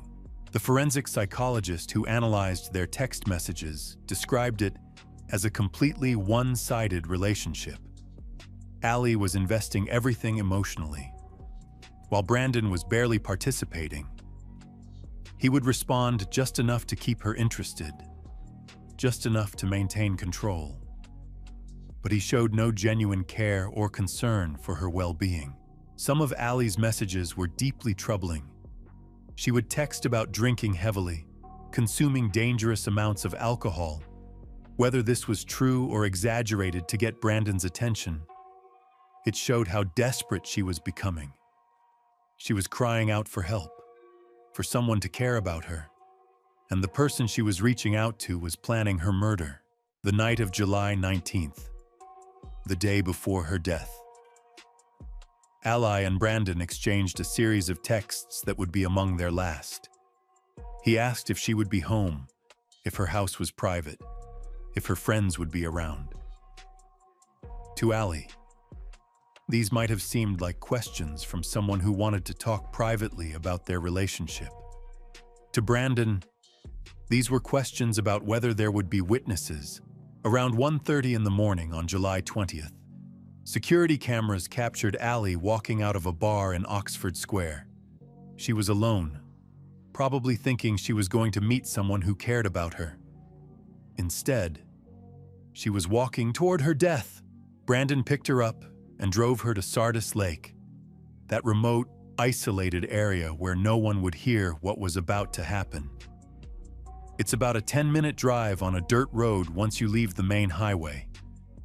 Once you're back there, you're completely cut off from civilization. Investigators found evidence at the scene that painted a picture of what happened next. There were cans of White Claw hard seltzer on a picnic table, suggesting they had been drinking together. There were 11 shell casings scattered around the area, indicating that Brandon had moved around while shooting. The ballistics evidence showed that Brandon had fired one shot from across the table where they were sitting. Then he got up and started moving around her. Continuing to fire, he circled her, shooting her repeatedly as she tried to get away. This wasn't a single shot in a moment of anger. This was an execution. Ali was shot at least 9 times, mostly in the back and upper torso. The medical examiner determined that she would have died within minutes from the injuries. But the sheer number of shots fired suggests something beyond even premeditated murder. This was overkill. This was rage. This was someone making absolutely sure that his victim would not survive. After the shooting, Brandon simply left her there. He left her body in that remote location and drove away, probably thinking that it would be days or weeks before anyone found her. He might have gotten away with it if not for those routine patrols by the sheriff's deputies. When Brandon was arrested at that gas station in Memphis, he was calm. He didn't resist. He invoked his rights and refused to speak to investigators. But his attorney would later reveal what Brandon claimed happened that night. According to Brandon's version of events, they had both been drinking heavily. He claimed he had been using cocaine, that his judgment was impaired. He said the shooting came out of nowhere, that it wasn't planned. But the evidence told a very different story. The prosecution saw this as a clear case of premeditated murder with kidnapping. They believed Brandon had lured Ali to that remote location under false pretenses, with the specific intent to kill her. In Mississippi, that combination of crimes carries the possibility of the death penalty. For over 2 years, this case wound its way through the legal system. Brandon's family hired experienced attorneys who explored every possible defense. They considered arguing that this was a crime of passion, that Brandon's judgment was impaired by alcohol and drugs. They looked at his mental health history, his lack of any previous violent behavior. But ultimately, the evidence was too overwhelming. The web searches, the planning, the gun, the remote location, the text messages, it all pointed to the same conclusion. This was a calculated murder, planned and executed by someone who simply didn't want to deal with the complications that Ali represented in his life. On August 27th, 2021, more than 2 years after Ali's death, Brandon Thiesfeld appeared in court wearing an orange jumpsuit, surrounded by Ali's family and friends, many wearing pink in her honor. He did something that surprised everyone. He pleaded guilty to first-degree murder, standing in that courtroom. Brandon Thiesfeld finally spoke. His voice was barely audible, muffled and shaking as he addressed the judge. He said there was no excuse for his actions. He said he had asked God for forgiveness, and that he hoped someday Allie's family might find it in their hearts to forgive him too. But his words felt hollow to everyone who had followed this case. Because the evidence showed that this wasn't a moment of weakness or poor judgment. This was a deliberate, calculated decision to end a young woman's life simply because she had become inconvenient. The judge sentenced Brandon Thiesfeld to life in prison without the possibility of parole. In Mississippi, there is no parole for murder. He will spend the rest of his life behind bars, and he will never again have the opportunity to hurt another person the way he hurt Allie. But even with Brandon's confession and sentencing, questions remained. His defense attorney maintained that Brandon was impaired by alcohol and cocaine that night, that something just snapped inside him. Yet when pressed about why Brandon killed Allie, there was no good answer. There was no justification that made any sense. Brandon himself never provided a clear motive. He told his attorney that he didn't believe Allie was actually pregnant, that he doubted her claims. But if that's true, then why plan such an elaborate murder? Why research methods of killing? Why lure her to that remote location? The truth is probably simpler and more disturbing than any complex, psychological explanation. Brandon Thiesfeld was a young man who wanted to live his life without complications. Allie represented a complication. She was emotional. She was needy. She was asking for things he didn't want to give. And rather than simply ending their relationship like a normal person would do, he decided to end her life. It's a level of selfishness and cruelty that's almost impossible to comprehend. Allie wasn't threatening him. She wasn't trying to hurt him. She was just a young woman who thought she was in love with someone who might love her back. For that, she paid with her life. The impact of Allie's murder rippled far beyond that courtroom in Mississippi. Her family was devastated, of course. Her parents, Cindy and Keith Costiel, had to somehow find a way to continue living after losing their daughter in such a horrific way. They chose not to read the text messages that investigators recovered, saying they weren't sure they could handle seeing the details of Allie's final days. Her friends were left questioning everything they thought they knew. How had they missed the signs? How had Allie kept such a significant relationship secret from the people who cared about her most? They were haunted by the thought that maybe, if they had known what was happening, they could have saved her. The University of Mississippi community was shaken to its core. This was one of their own, a student who embodied everything positive about the college experience. She was involved, she was social, she was achieving her dreams. The fact that she could be murdered by a fellow student in such a brutal way challenged everyone's sense of safety and security. But perhaps the most important lesson from Allie's story is about the dangers of toxic relationships, especially in the age of digital communication. The text messages between Allie and Brandon revealed a pattern that experts recognize as emotionally abusive. He was manipulating her, keeping her off balance, giving her just enough attention to keep her hooked while never actually committing to a real relationship. Allie's friends noticed that she never talked about Brandon, even though they could see she was involved with someone. That secrecy was a red flag, a sign that something wasn't right about the relationship. But Allie was caught up in the drama, convinced that if she could just say the right thing or do the right thing, she could make it work. Young women need to understand that healthy relationships don't require secrecy. They don't involve endless late-night texts trying to convince someone to care about you.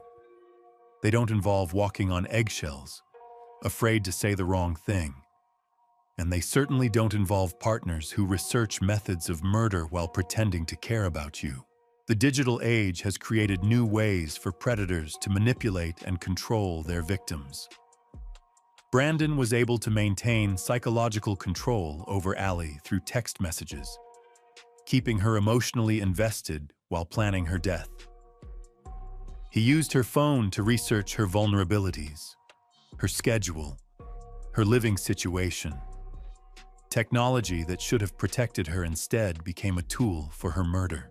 As we remember Allie Kostial, we should remember her for who she really was. She was a bright, enthusiastic young woman who loved sunsets and took pictures of them for her Instagram account. She was studying marketing and dreaming of her future. She wanted to meet someone special, get married, and have a family someday. She thought she had found that person in Brandon Thiesfeld.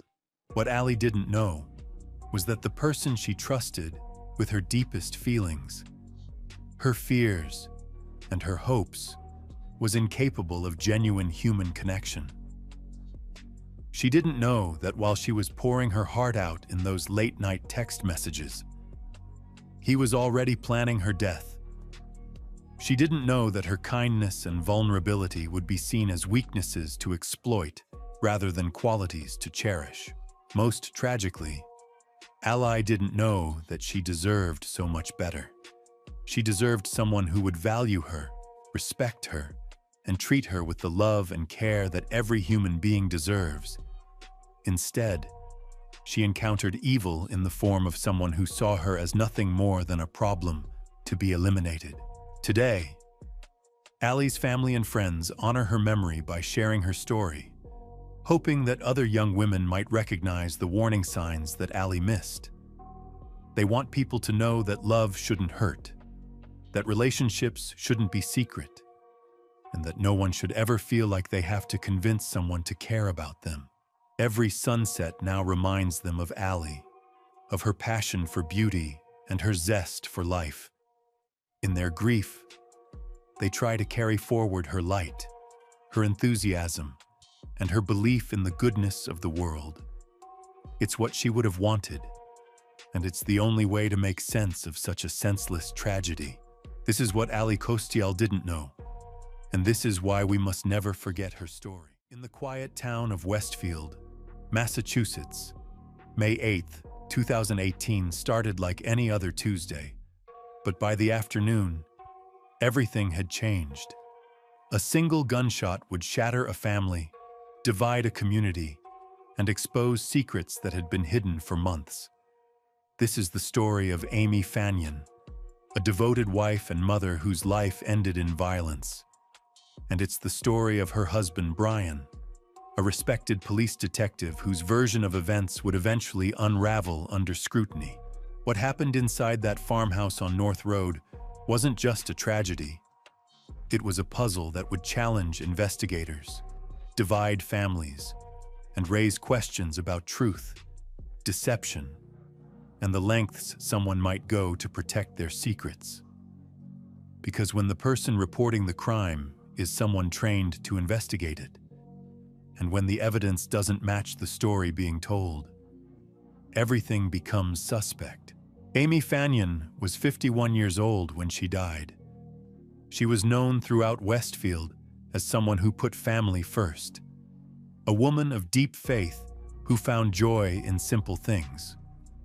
Her friends describe her as genuine, loving, the kind of person who made everyone around her feel valued. She had been married to Brian for over 30 years, raised 2 children, and was looking forward to his retirement from the police force. Brian Fanyon came from what some called Westfield royalty. The Fanyon name carried weight in the community. Brian's family had a long history in law enforcement and politics, and he had built a respected career as a detective with the Westfield Police Department. He was known as thorough, professional, someone his colleagues could count on. He served as a church deacon and had done missionary work in Mexico, building wells for communities in need. From the outside, the Fanyons seemed to have it all: a solid marriage, successful careers, children who had grown into responsible adults, and a place of honor in their community. They were planning for Brian's retirement, discussing travel, talking about the next chapter of their lives together. But as investigators would soon discover, the picture-perfect life the Fanians presented to the world was hiding fractures that had been growing for months. The call came in at 1:13 in the afternoon. Brian Fanion's voice was shaking as he spoke to the 911 operator. His wife had shot herself. He said she was gone. He needed help.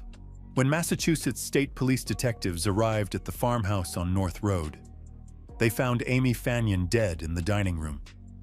She had suffered a single gunshot wound to the right side of her head. A .45 caliber Smith & Wesson handgun lay nearby on the stairs leading to the breezeway. It was Brian's service weapon. The scene was chaotic. Medical personnel had rearranged furniture to try to save Amy's life. There was blood spatter on the windows, on a pair of glasses nearby.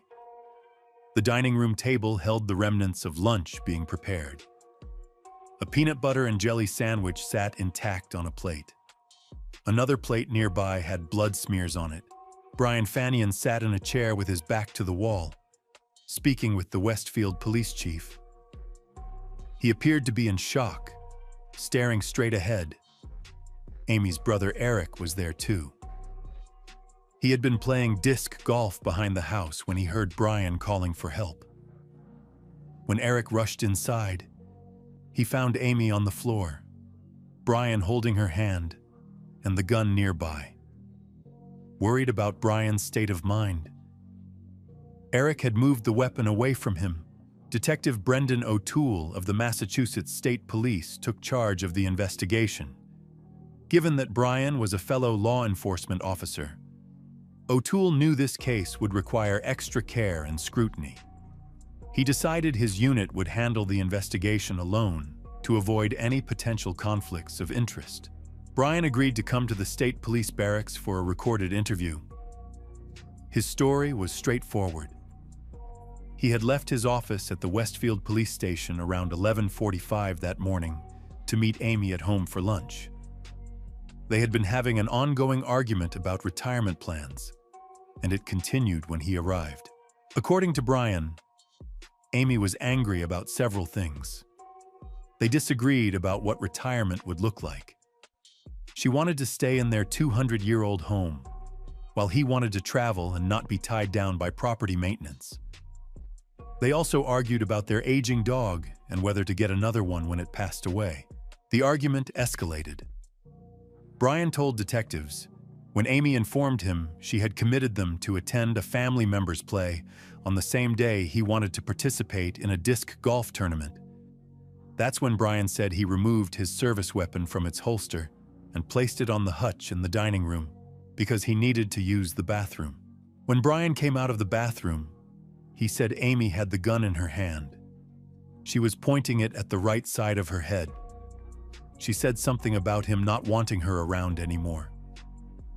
Brian claimed he was 4 to 5 feet away when he tried to stop her.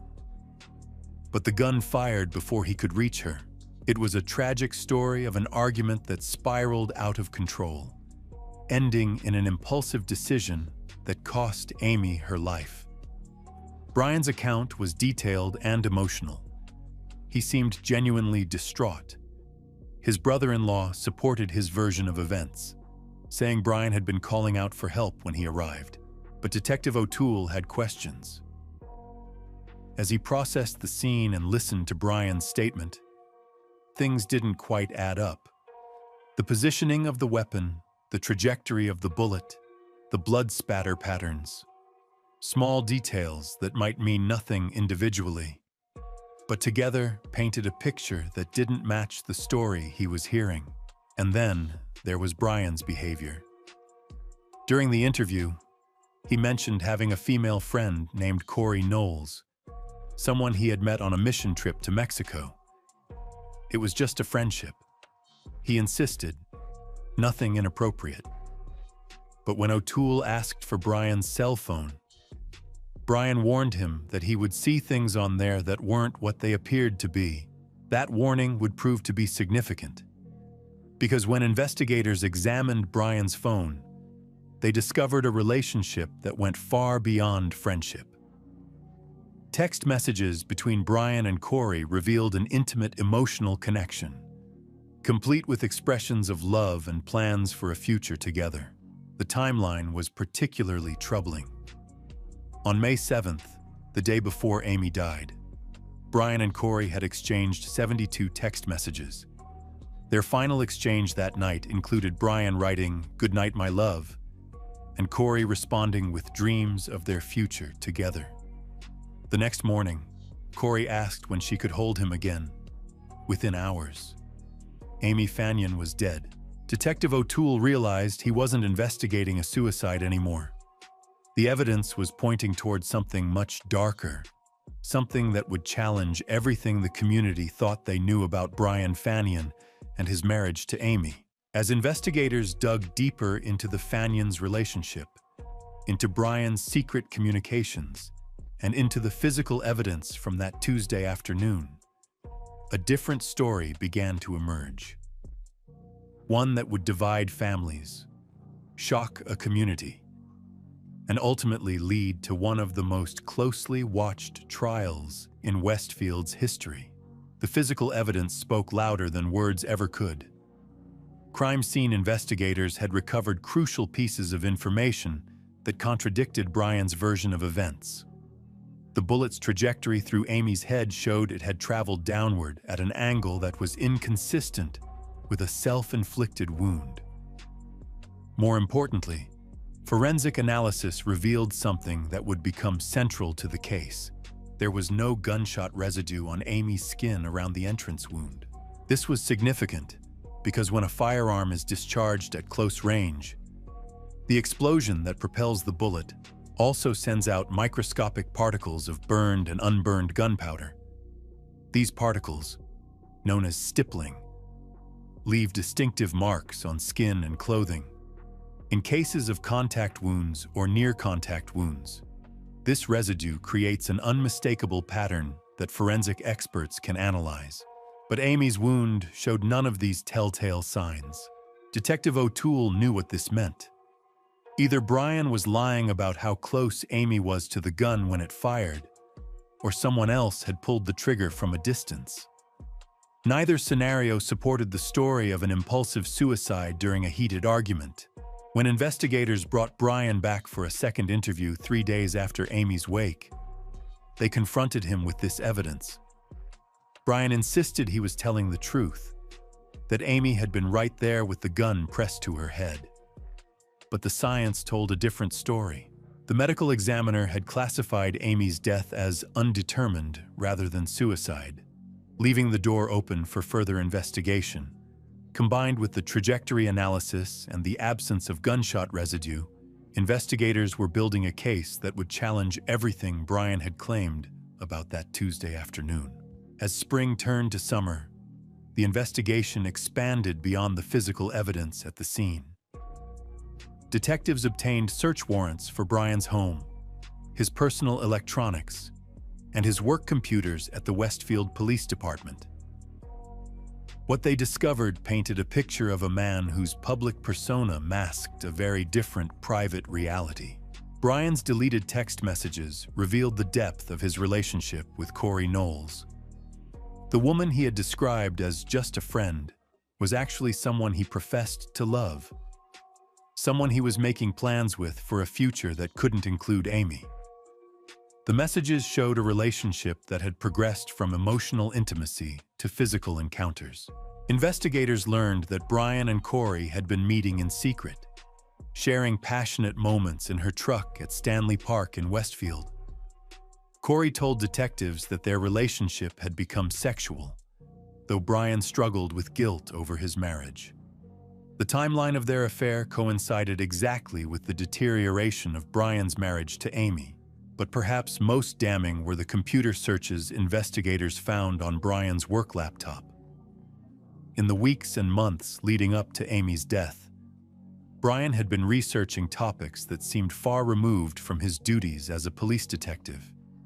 He had visited websites about common and dangerous poisons, household items that could kill, and carbon monoxide risks. 11 days before Amy died, Brian had watched a YouTube video titled, "What Gunshot Residue Tests Tell Us." This search was particularly troubling because the Westfield Police Department didn't conduct gunshot residue testing, and Brian wasn't assigned to any active investigations that would require such knowledge. The pattern of Brian's online activity suggested someone who was researching methods of killing that might go undetected. Combined with his affair and his financial concerns about divorce, investigators believed they had found their motive. There was also the conversation Brian had with Amy's sister Anna during the investigation. According to Anna, Brian had confided that he was worried about computer searches he had made. When she asked what kind of searches, Brian allegedly told her he had looked up how to make a murder look like a suicide. Brian claimed Amy had asked him to research this after they watched a crime show together. But Anna found this explanation hard to believe since Amy had never expressed interest in such programs. As the investigation progressed, the weight of evidence began to shift dramatically. What had initially appeared to be a tragic suicide was looking more and more like a carefully planned murder.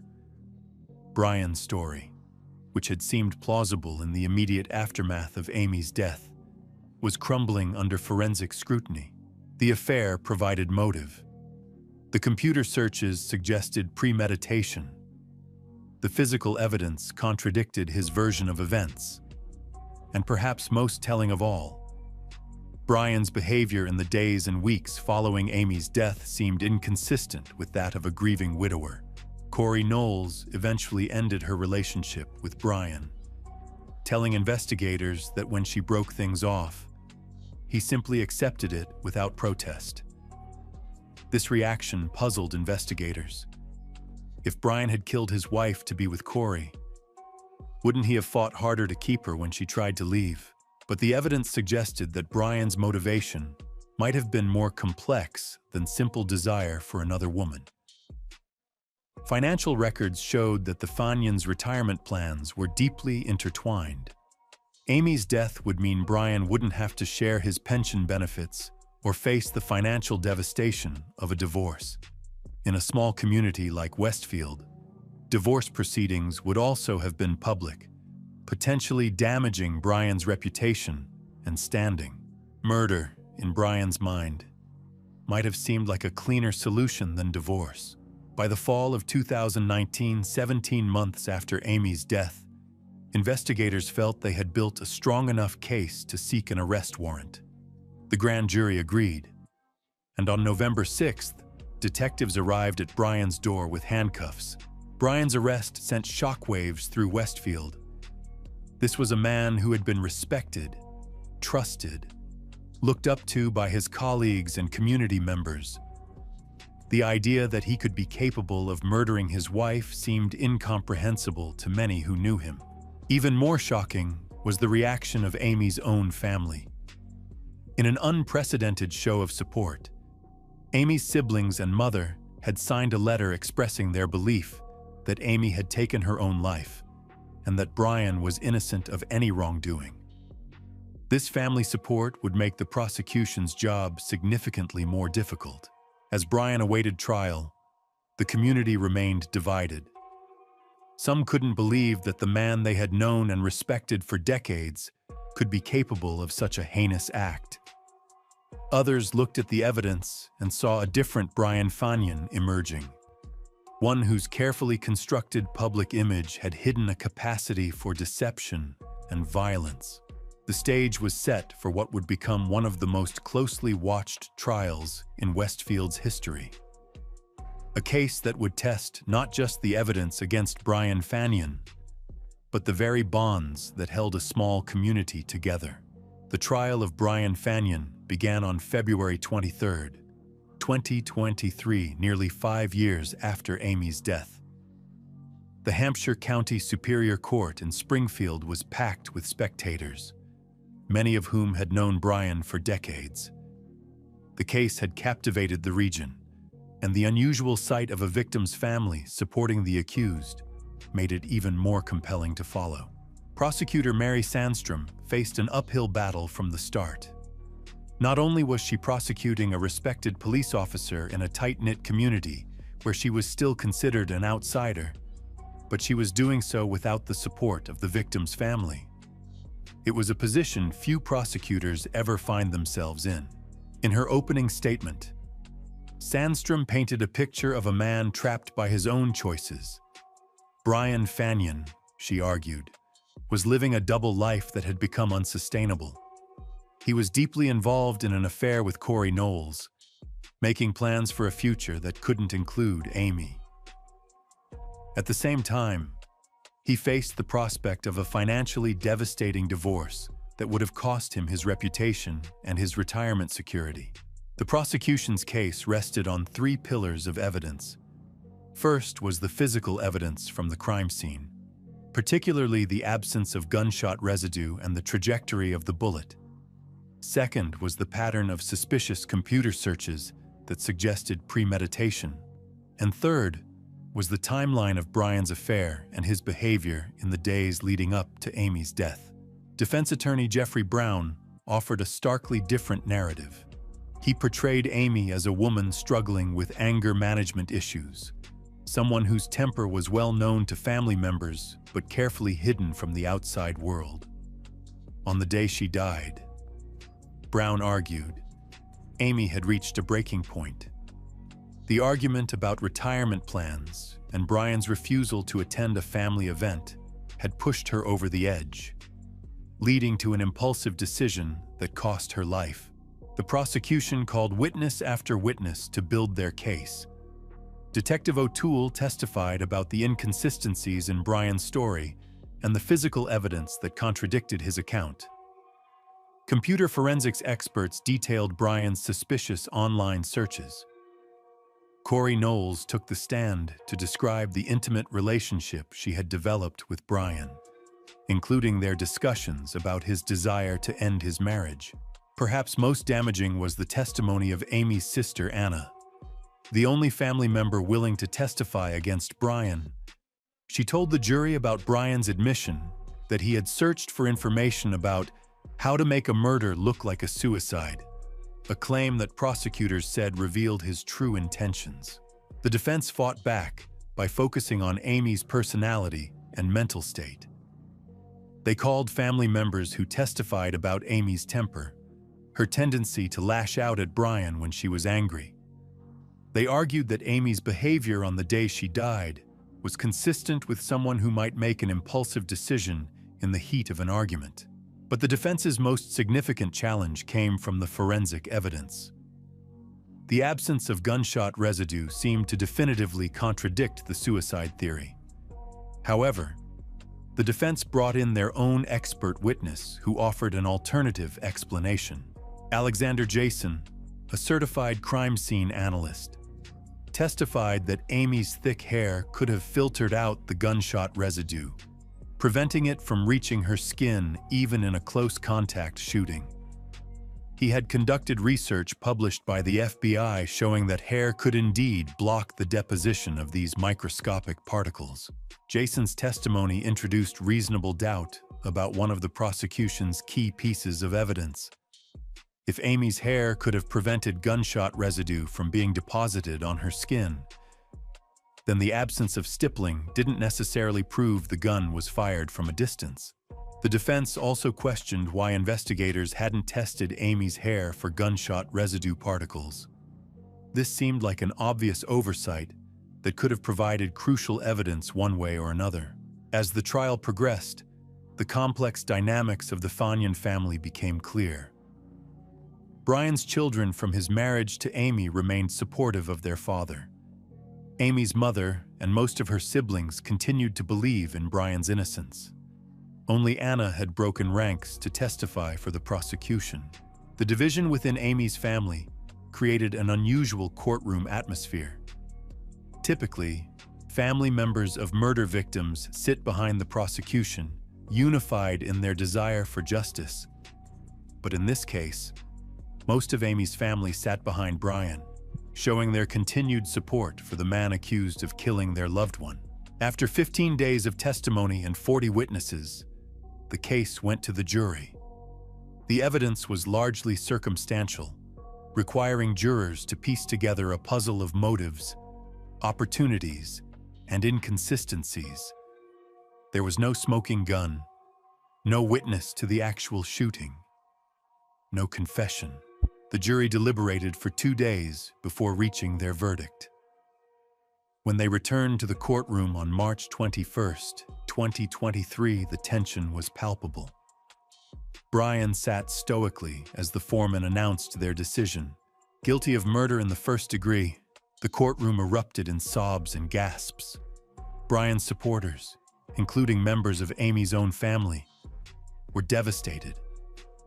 They had genuinely believed in his innocence and couldn't reconcile the verdict with the man they thought they knew. Judge Robert Hoyt sentenced Brian to life in prison without the possibility of parole, the mandatory sentence for first-degree murder in Massachusetts. As he was led away in handcuffs, Brian maintained his innocence, just as he had throughout the investigation and trial. For prosecutor Mary Sandstrom, the conviction was bittersweet. Justice had been served, but it came at an enormous cost. Amy Fanyon was still gone. Her children were left without both parents, and a community had been forever changed by the revelation that someone they trusted and respected was capable of such deception and violence. The case of Amy and Brian Fanyon serves as a stark reminder that we can never truly know what goes on behind closed doors, even in the most seemingly perfect relationships. It shows how quickly lives can be destroyed by poor choices, and how the pursuit of selfish desires can lead to devastating consequences.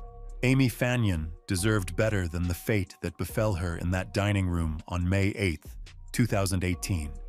She deserved to see her grandchildren grow up, to enjoy her husband's retirement years, to continue serving her community and living according to the faith that sustained her throughout her life. Instead, her life was cut short by someone who had promised to love and protect her, someone who chose his own interests over her right to live. The conviction of Brian Fanyon brought legal closure to the case, but for those who loved Amy, the pain of her loss continues. In the end, the truth emerged despite the best efforts to conceal it. The evidence spoke louder than the lies. The science prevailed over deception, and justice was served. Amy Fanyon's story is a tragedy, but it's also a testament to the dedication of investigators who refused to accept easy answers and prosecutors who pursued justice even when it was difficult and unpopular.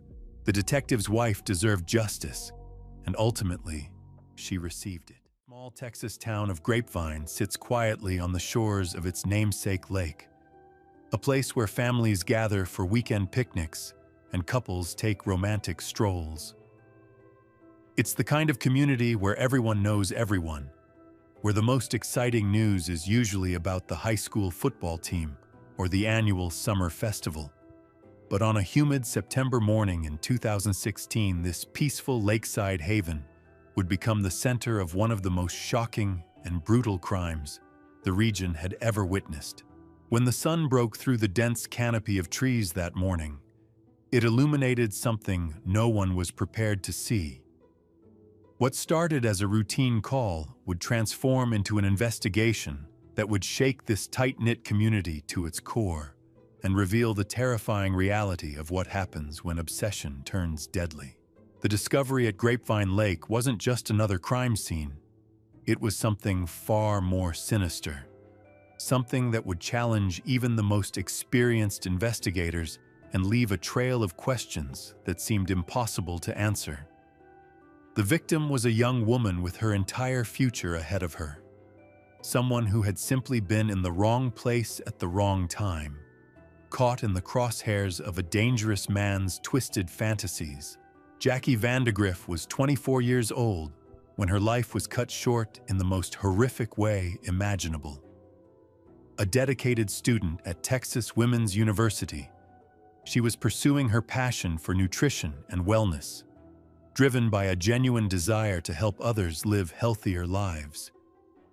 Those who knew Jackie described her as the kind of person who lit up every room she entered, someone with an infectious smile and an unwavering optimism about the future. Her best friend from high school remembered their bond as something special, a friendship that had weathered the storms of growing up and remained strong through college years. They called themselves Jackie Squared, a playful nickname that reflected their shared name and their inseparable connection.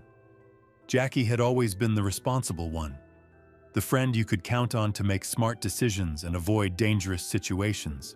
That's what made the events of September 13th so shocking. Jackie wasn't someone who took unnecessary risks or put herself in harm's way. She was cautious, intelligent, and surrounded by friends who cared about her safety. Yet somehow, on that fateful Tuesday evening, she crossed paths with someone whose dark intentions would ultimately destroy everything she had worked for and everyone who loved her. The evening started innocently enough.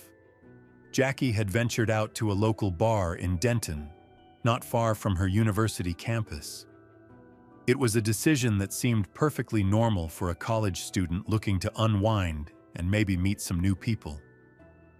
She had even posted on social media about her decision to get off dating apps and try meeting people in person instead, a choice that seemed mature and sensible at the time.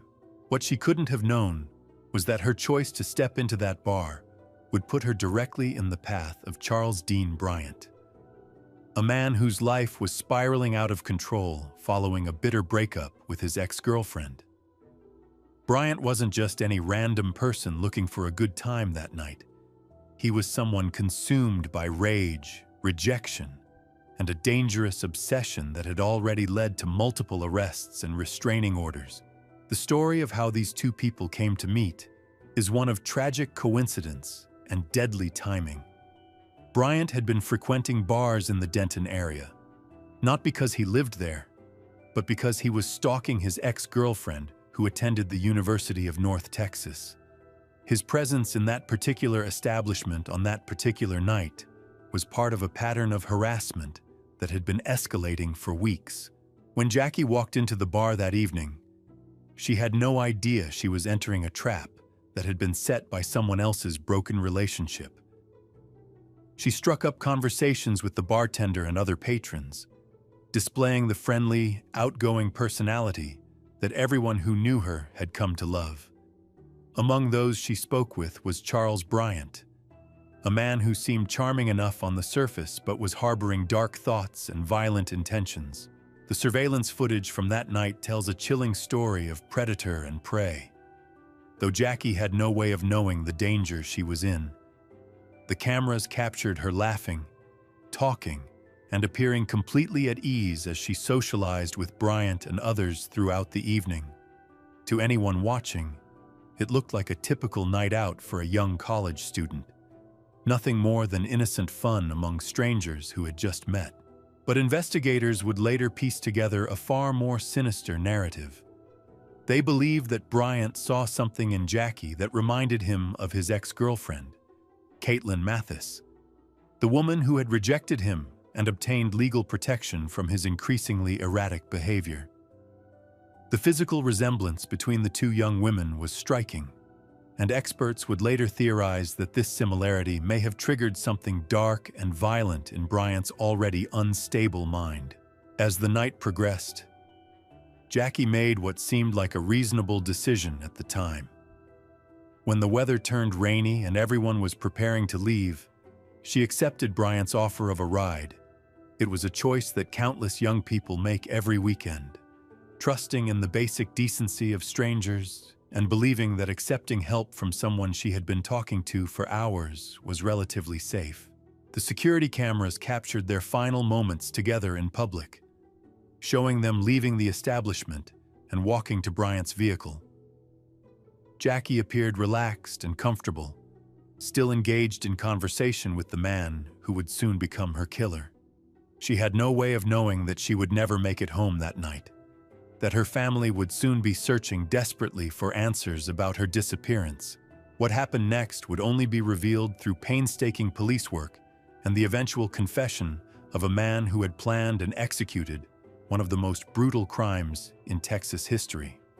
The investigation that followed would uncover a web of stalking, obsession, and violence that had been building for months, with Jackie becoming the innocent victim of another woman's nightmare. The discovery that would forever change multiple lives came just before dawn on September 14th. A jogger following the well-worn trail around Grapevine Lake noticed something that didn't belong among the natural landscape.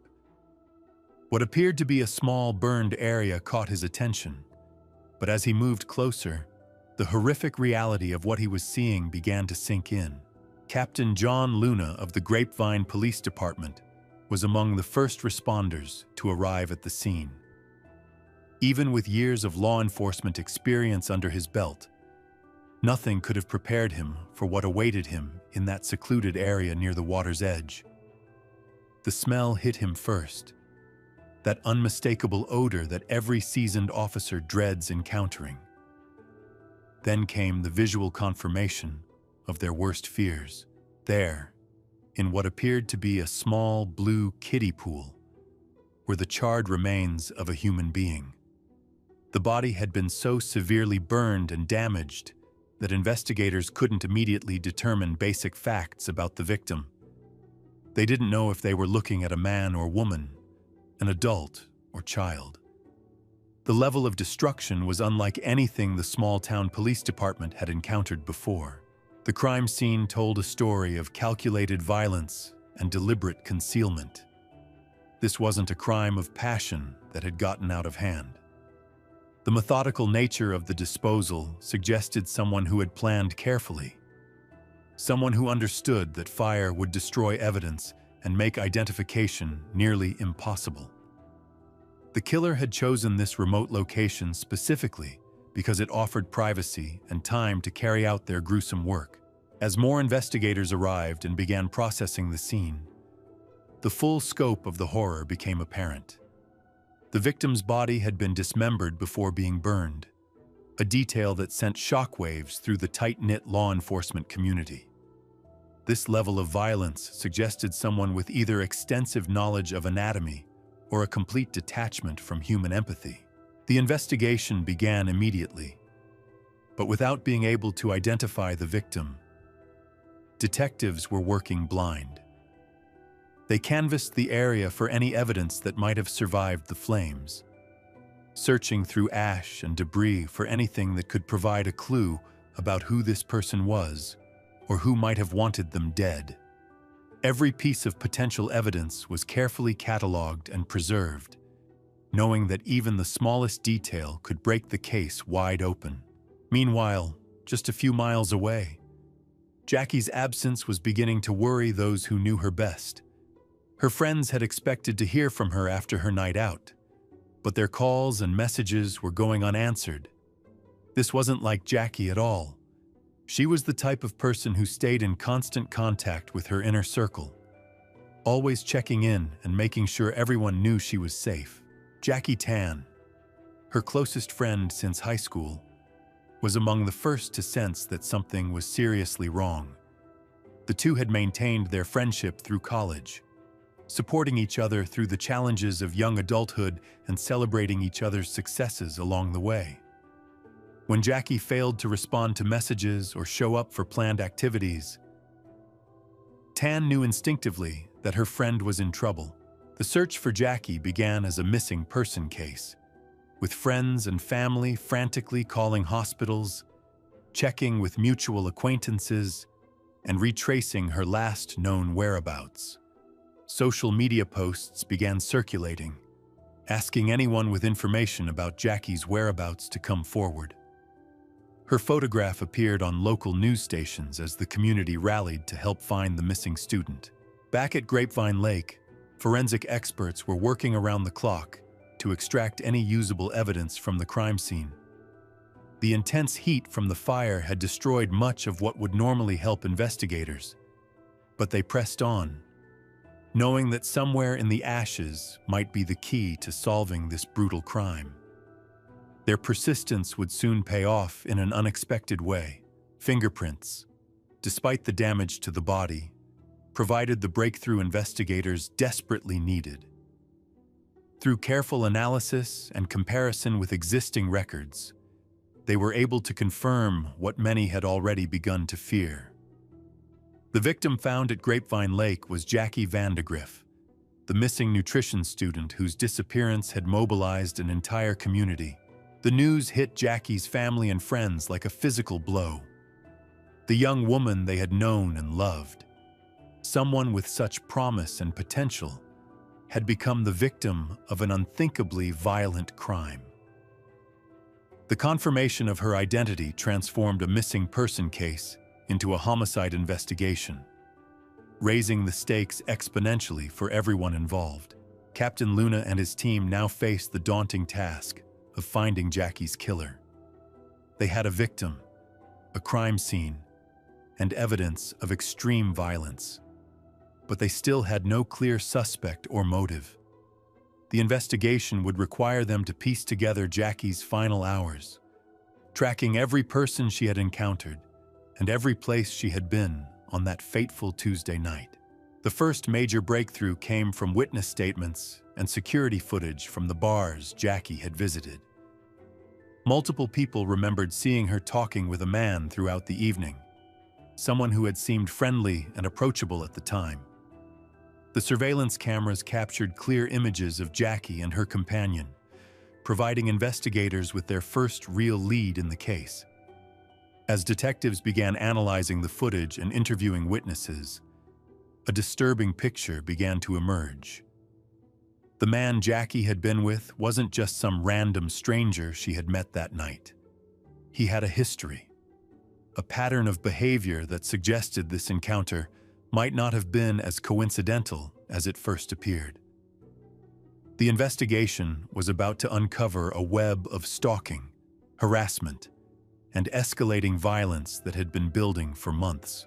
The security footage showed Jackie leaving the second bar with her companion, walking to his vehicle in what appeared to be normal, friendly conversation. She seemed relaxed and comfortable, trusting in someone who had spent hours earning that trust. The cameras captured what would be the last time anyone would see Jackie Vandegrift alive, a sobering reminder of how quickly a routine social interaction can turn deadly. Charles Dean Bryant's name first surfaced when investigators began running background checks on everyone who had been in contact with Jackie that night. What they discovered was deeply troubling. Bryant wasn't just another patron enjoying a night out in Denton. He was a man with a recent history of arrests, restraining orders, and increasingly erratic behavior stemming from his inability to accept the end of a relationship. The connection to his ex-girlfriend, Caitlin Mathis, immediately caught investigators' attention. Here was a man who had been arrested multiple times for stalking and harassment, someone who had demonstrated a complete disregard for legal boundaries and personal safety. The fact that he had been in Denton, near Caitlin's university, on the night Jackie disappeared was far from coincidental.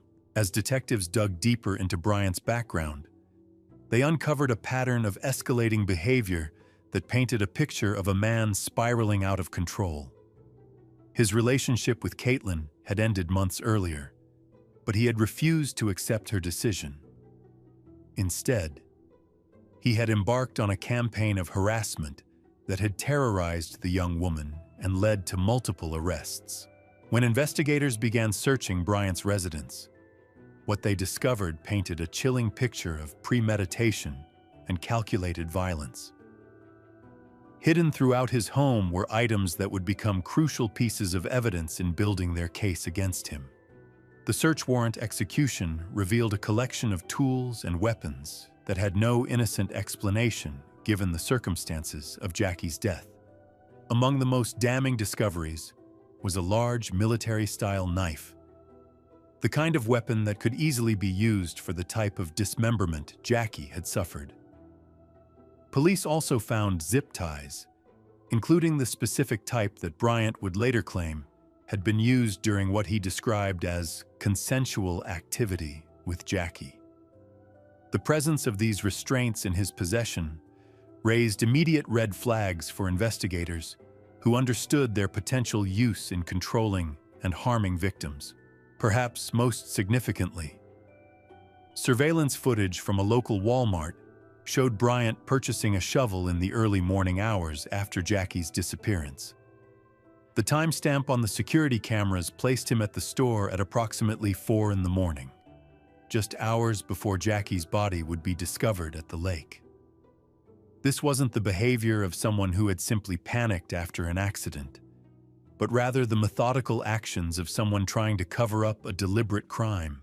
The most conclusive piece of physical evidence came from Bryant's backyard, where investigators discovered that a kiddie pool was missing. When they compared the dimensions and characteristics of the absent pool with the one found containing Jackie's remains, the match was undeniable. This discovery eliminated any possibility that Bryant's involvement was coincidental or that someone else had used his property to dispose of the body, as the evidence mounted against him. Bryant found himself facing interrogation by some of Texas's most skilled investigators. The initial interviews yielded little useful information, with Bryant maintaining his innocence and claiming to have no memory of the events in question. His denials were consistent but unconvincing, particularly given the overwhelming physical evidence connecting him to the crime scene and victim. Recognizing that they were dealing with someone who wouldn't crack under standard questioning techniques, authorities called in Texas Ranger Jim Holland, a specialist in interrogating suspects with complex psychological profiles. Holland had built his reputation handling some of the state's most notorious criminals, including serial killers and other violent offenders who required specialized approaches to break through their psychological defenses. Holland's strategy involved building rapport with Bryant, presenting himself as someone who understood and sympathized with the suspect's situation. Rather than adopting an adversarial stance, the experienced ranger positioned himself as almost a confidant, someone Bryant could trust with his darkest secrets. This approach required patience and psychological insight, but Holland had learned that many killers actually wanted to confess their crimes to someone who would listen without immediate judgment. Over the course of several hours, Holland gradually guided Bryant through what he called memory exercises, encouraging him to reconstruct the events of that September night, piece by piece. The technique was designed to make Bryant feel like he was helping solve the case rather than incriminating himself. A psychological manipulation that had proven effective with other dangerous criminals Holland had encountered throughout his career. Slowly, details began to emerge from Bryant's carefully constructed wall of denial. He admitted to meeting Jackie at the bar, acknowledged giving her a ride when the weather turned bad, and eventually conceded that they had gone back to his residence together. Each admission was followed by attempts to minimize his culpability, portraying himself as either a victim of circumstances or someone who had acted without malicious intent. The most disturbing revelations came when Holland pressed Bryant about what had happened between him and Jackie once they were alone together.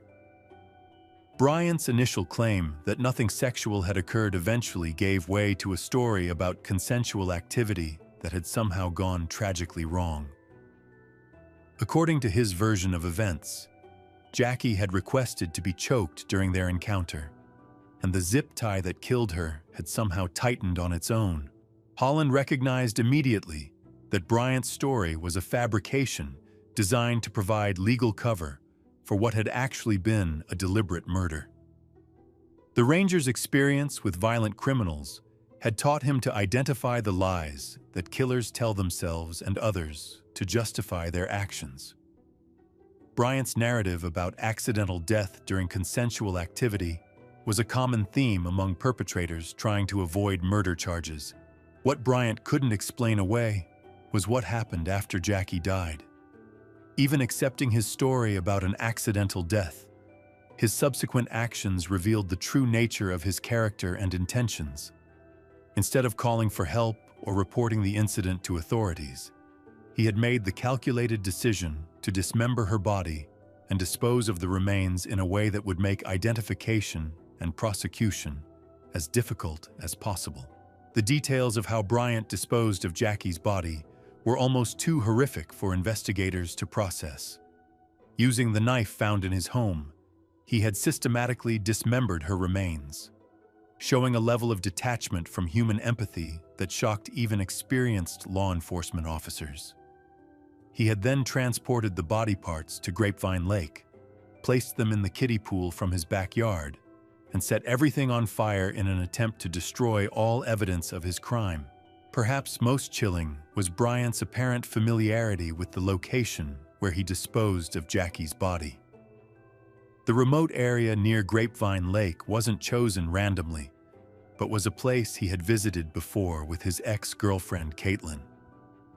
Investigators theorized that returning to this location was part of Bryant's twisted psychological process, a way of connecting his crime against Jackie to his obsession with the woman who had rejected him. As more details emerged about Bryant's mental state leading up to the murder, a disturbing picture began to form of a man whose grip on reality had been slipping for months. His inability to accept Caitlin's rejection had consumed him, leading to increasingly desperate and dangerous behavior. The multiple arrests for stalking and harassment had done nothing to deter him from his obsessive pursuit, and his rage had been building toward an inevitable explosion of violence. The trial of Charles Dean Bryant began amid intense media coverage and community interest. The prosecution, led by experienced attorneys who understood the gravity of bringing a killer to justice, laid out a compelling case that connected Bryant's escalating harassment of his ex-girlfriend to his brutal murder of an innocent young woman who had simply been in the wrong place at the wrong time. The evidence presented to the jury painted a comprehensive picture of premeditation and extreme violence. From the zip ties and knife found in Bryant's possession to the surveillance footage showing his late-night purchase of a shovel, every piece of physical evidence pointed toward his guilt. The prosecution argued that Jackie had been targeted not for anything she had done, but because her resemblance to Caitlin had triggered Bryant's rage and desire for revenge. Defense attorneys attempted to portray the killing as a tragic accident, maintaining Bryant's story about consensual activity gone wrong. They argued that their client had panicked after Jackie's accidental death and made poor decisions about how to handle the situation. However, the extreme nature of the body's dismemberment and the calculated way it had been disposed of made their argument difficult for jurors to accept. The jury deliberated for just over 2 hours before returning with their verdict. Charles Dean Bryant was found guilty of murder in the first degree, a decision that brought relief to Jackie's family and friends, who had waited anxiously for justice. The relatively quick deliberation suggested that the evidence against Bryant had been overwhelming and that jurors had little difficulty reaching their conclusion. Bryant was sentenced to life in prison with the possibility of parole after 30 years, a punishment that reflected both the severity of his crime and the legal constraints of the Texas justice system. While some had hoped for the death penalty, the sentence ensured that Bryant would spend the majority, if not all, of his remaining years behind bars, unable to harm other innocent victims. For Caitlin Mathis, Bryant's conviction brought a measure of closure, but also ongoing anxiety about her future safety. She continues to live with the knowledge that her rejection of Bryant had somehow contributed to Jackie's death, a burden of guilt that no young woman should have to carry. The restraining orders and legal protections that had failed to stop Bryant's harassment serve as a sobering reminder of the limitations of the justice system in protecting victims of stalking and domestic violence. Jackie's family established a scholarship in her memory, ensuring that her passion for nutrition and wellness would continue to benefit future students at Texas Women's University. The scholarship serves as a positive legacy from a life cut tragically short, a way for Jackie's memory to inspire others to pursue their dreams and help their communities. The murder of Jackie Vandegrift stands as a stark reminder of how quickly a night out can turn deadly when it intersects with someone else's darkness. Her story has become a cautionary tale about the dangers that can lurk beneath seemingly normal social interactions, while also highlighting the devastating ripple effects that domestic violence and stalking can have on innocent bystanders. Though justice was ultimately served, no verdict could bring back the bright, promising young woman whose life was in the heart of South Carolina's Low Country, where Spanish moss drapes ancient oak trees and generations of families have built their legacies. One name has commanded respect and wielded power for over a century. That name is Murdaugh. But what happens when a dynasty built on law and order becomes the center of a criminal investigation that reads like something straight out of a crime thriller? Welcome to the Murdaugh Mysteries, where privilege meets peril, and where the very family that once upheld justice now finds itself at the center of multiple deaths, financial scandals, and a web of secrets that continues to unravel with each passing day. For more than 100 years, the Murdaugh family controlled the legal landscape of this quiet corner of South Carolina. 3 generations served as solicitors, essentially the chief prosecutors for the region. They didn't just practice law, they were the law. Their influence stretched far beyond the courtroom, touching every aspect of life in Hampton County and beyond. But empires, no matter how powerful, can crumble, and when they do, the fall is often spectacular. Our story begins not with the family's rise to power, but with its dramatic descent into chaos. It starts on a February night in 2019 when 6 young friends decided to spend an evening partying on the water. What should have been a fun night out would instead become the first domino to fall in a series of events that would expose decades of alleged corruption, cover-ups, and tragedy. The evening started innocently enough. Paul Murdaugh, the 19-year-old son of prominent attorney Alex Murdaugh, gathered 5 friends for what was meant to be a typical night of teenage rebellion. They met at the family's river house on a private island, a testament to the wealth and privilege that surrounded the Murdaugh name. But this wasn't just any teenager hosting a party. Paul carried the weight of a family legacy that had shaped this region for generations. His great-grandfather, grandfather, and father had all been lawyers. The family name opened doors, commanded respect, and as we would later learn, provided a sense of untouchability that would prove to be both a blessing and a curse. The group included Connor Cook, his cousin Anthony Cook, Anthony's girlfriend Mallory Beach, and 2 other friends. All were underage, and all had been drinking. Paul had used his older brother Buster's identification to purchase beer earlier that evening, a detail that would later become significant as investigators pieced together the events of that tragic night. Around 8 in the evening, they boarded the family's boat and headed to a party at a house along the river. The night progressed as many do for young people with too much freedom and too little supervision. They drank, they laughed, they enjoyed the privilege of youth and wealth. But as the hours ticked by, alcohol consumption increased and tensions began to rise. Just after midnight, the group decided to head toward downtown Beaufort. Paul and Connor wanted to visit a local bar. Despite being underage, video footage from that evening would later show some members of the group appearing heavily intoxicated. their judgment clearly impaired by alcohol and the reckless confidence of youth. By 1:15 in the morning, they were back on the water, heading home. But what should have been a simple boat ride became something far more dangerous. According to witness statements, Paul was driving erratically, performing donuts in the water, his behavior becoming increasingly aggressive and unpredictable. The other passengers grew frightened. They begged Paul to slow down, to let someone else drive, to simply let them off the boat.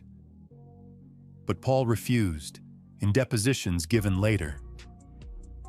Witnesses described a young man drunk on both alcohol and power, convinced of his own invincibility. Mallory Beach, just 19 years old, was terrified. She had her whole life ahead of her, dreams of the future, people who loved her. But on that February night, her fate became tied to the reckless decisions of someone who believed he was above consequences. The boat's navigation system would later provide investigators with a detailed timeline of those final moments. At 2:20 in the morning, the device recorded the boat slowing down and then suddenly speeding up again. Seconds later, it came to an abrupt stop when it struck a bridge piling at Archer's Creek. The impact was devastating. 5 of the 6 passengers survived, though several were seriously injured. But Mallory Beach was nowhere to be found. She had been thrown from the boat into the dark, cold water, and despite immediate search efforts, she had vanished. For 8 agonizing days, search teams scoured the waterways. Volunteers came from neighboring states to help look for the missing teenager. Her family held on to hope, praying for a miracle that would never come. Finally, 2 volunteer searchers found Mallory's body about 5 miles downstream from the crash site. The discovery devastated not just her family, but the entire community.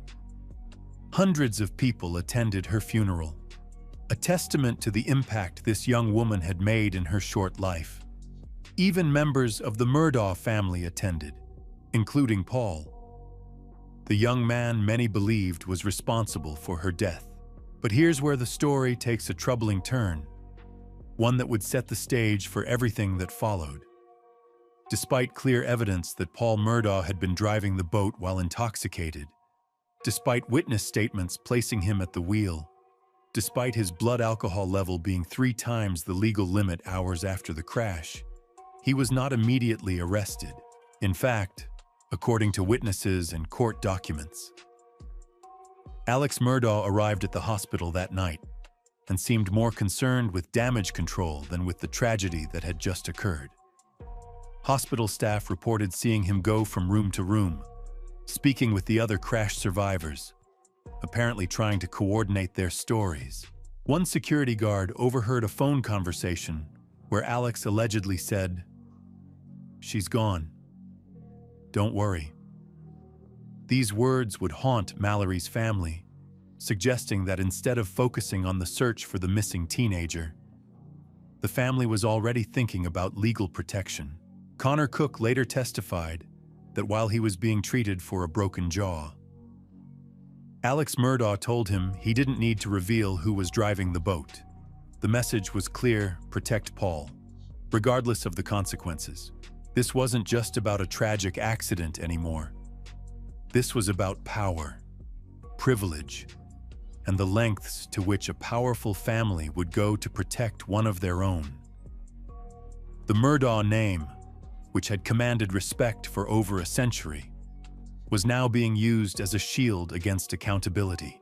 For nearly 2 months, as Mallory's family grieved and sought answers, Paul Murdaugh remained free. He wasn't arrested, wasn't charged, wasn't held accountable for the decision that had cost a young woman her life. The delay seemed to confirm what many in the community had long suspected, that the Murdaughs played by different rules than everyone else. The charges, when they finally came, arrived on what would have been Mallory's 20th birthday. Paul was charged with 3 felony counts including boating under the influence causing death. But even then, the special treatment continued. He was never handcuffed during his arrest, never spent a single day in jail, and was released on a relatively modest bond. For Mallory's family, this wasn't justice. This was a continuation of a system that seemed designed to protect the powerful while ordinary people suffered the consequences. They filed a wrongful death lawsuit, hoping that civil court might provide the accountability that the criminal justice system seemed reluctant to deliver. But the Murdaugh story was far from over. In fact, the boat crash was just the beginning. Over the next 2 years, as Paul's case slowly made its way through the legal system, other troubling questions began to emerge about the family's past. There was the mysterious death of Stephen Smith, a 19-year-old found dead on a rural road in 2015 under circumstances that didn't quite add up to the hit-and-run ruling. There were whispers about the family's housekeeper, Gloria Satterfield, who had died after a fall at the Murdaugh estate, and questions about what happened to the insurance settlement from her death. Each revelation painted a picture of a family that had grown accustomed to operating outside the normal bounds of law and accountability. The very people who were supposed to uphold justice seemed to believe they were above it. But as we'll see, even the most powerful dynasties can't escape the consequences of their actions forever. The events set in motion by that tragic night in February 2019 would eventually bring down not just Paul Murdaugh, but the entire family empire. The stage was set for a reckoning that would shock South Carolina and capture the attention of the entire nation. What happened next would prove that, in the end, no one, not even the Murdaughs, is truly untouchable. The wheels of justice, as they say, grind slowly. But for the Murdaugh family, those wheels were about to pick up speed in ways no one could have anticipated. As Paul's case dragged through the legal system with no trial date in sight, life seemed to continue as normal for the young man who many believed had killed Mallory Beach. Paul was spotted at parties, driving boats, even getting speeding tickets while towing watercraft.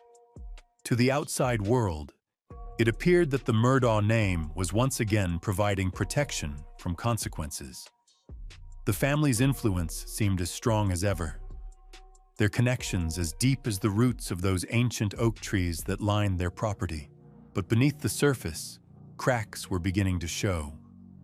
The civil lawsuit filed by Mallory's family was moving forward, and it would require depositions from all the boat crash survivors. For the first time, people would be forced to testify under oath about what really happened that night. The truth, so carefully managed and controlled, was about to become much harder to contain. The depositions revealed disturbing details about Paul's behavior that night. Witnesses described a young man completely out of control, violent and aggressive, drunk on both alcohol and the belief that his family name made him untouchable. His girlfriend at the time testified that he had slapped and spit on her during the boat ride, leaving the wheel repeatedly to fight with her before returning to continue driving. Connor Cook's testimony was particularly damaging. He revealed that Alex Murdaugh had essentially coached him at the hospital, suggesting he didn't need to tell investigators who was driving the boat. This wasn't just about protecting Paul anymore. It was about a systematic effort to obstruct justice. The depositions painted a picture of a family willing to use every tool at their disposal to avoid accountability. But as the civil case progressed, other questions about the Murdaugh family's past began to surface with increasing frequency. There was Stephen Smith, the 19-year-old nursing student whose body had been found on a remote country road back in 2015. The official ruling was a hit and run, but investigators at the scene had their doubts.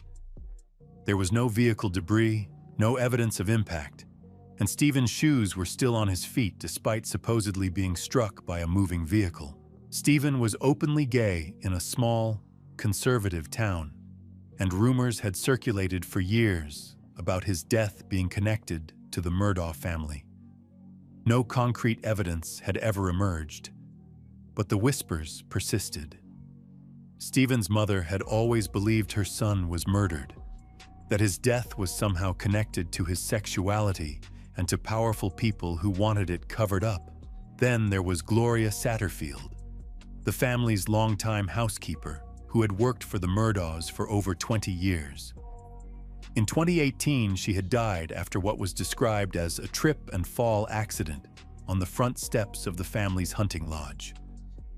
The same property where, 3 years later, Maggie and Paul would meet their own violent end. Gloria's death had been ruled natural, with no autopsy performed. But at her funeral, Alex Murdaugh had done something unusual. He approached Gloria's sons and suggested they file a wrongful death lawsuit against him. He even recommended a lawyer, his former college roommate and Paul's godfather. It seemed like a generous gesture from a wealthy employer, taking responsibility for an employee's accident on his property. But the reality was far more sinister. The insurance company paid out over $4 million in the wrongful death settlement. None of that money ever reached Gloria's family. It had allegedly disappeared into Alex Murdaugh's own pockets.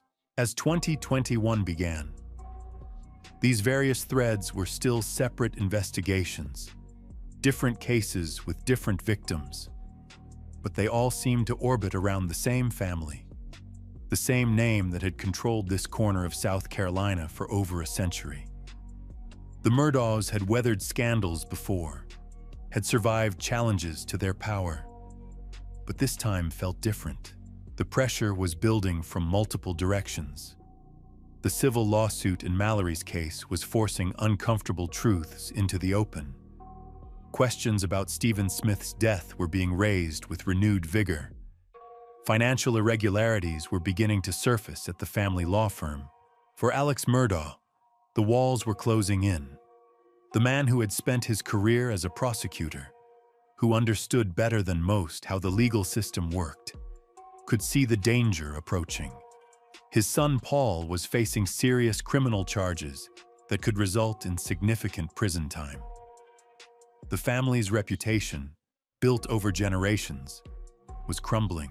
But if Alex thought things couldn't get worse, he was tragically mistaken.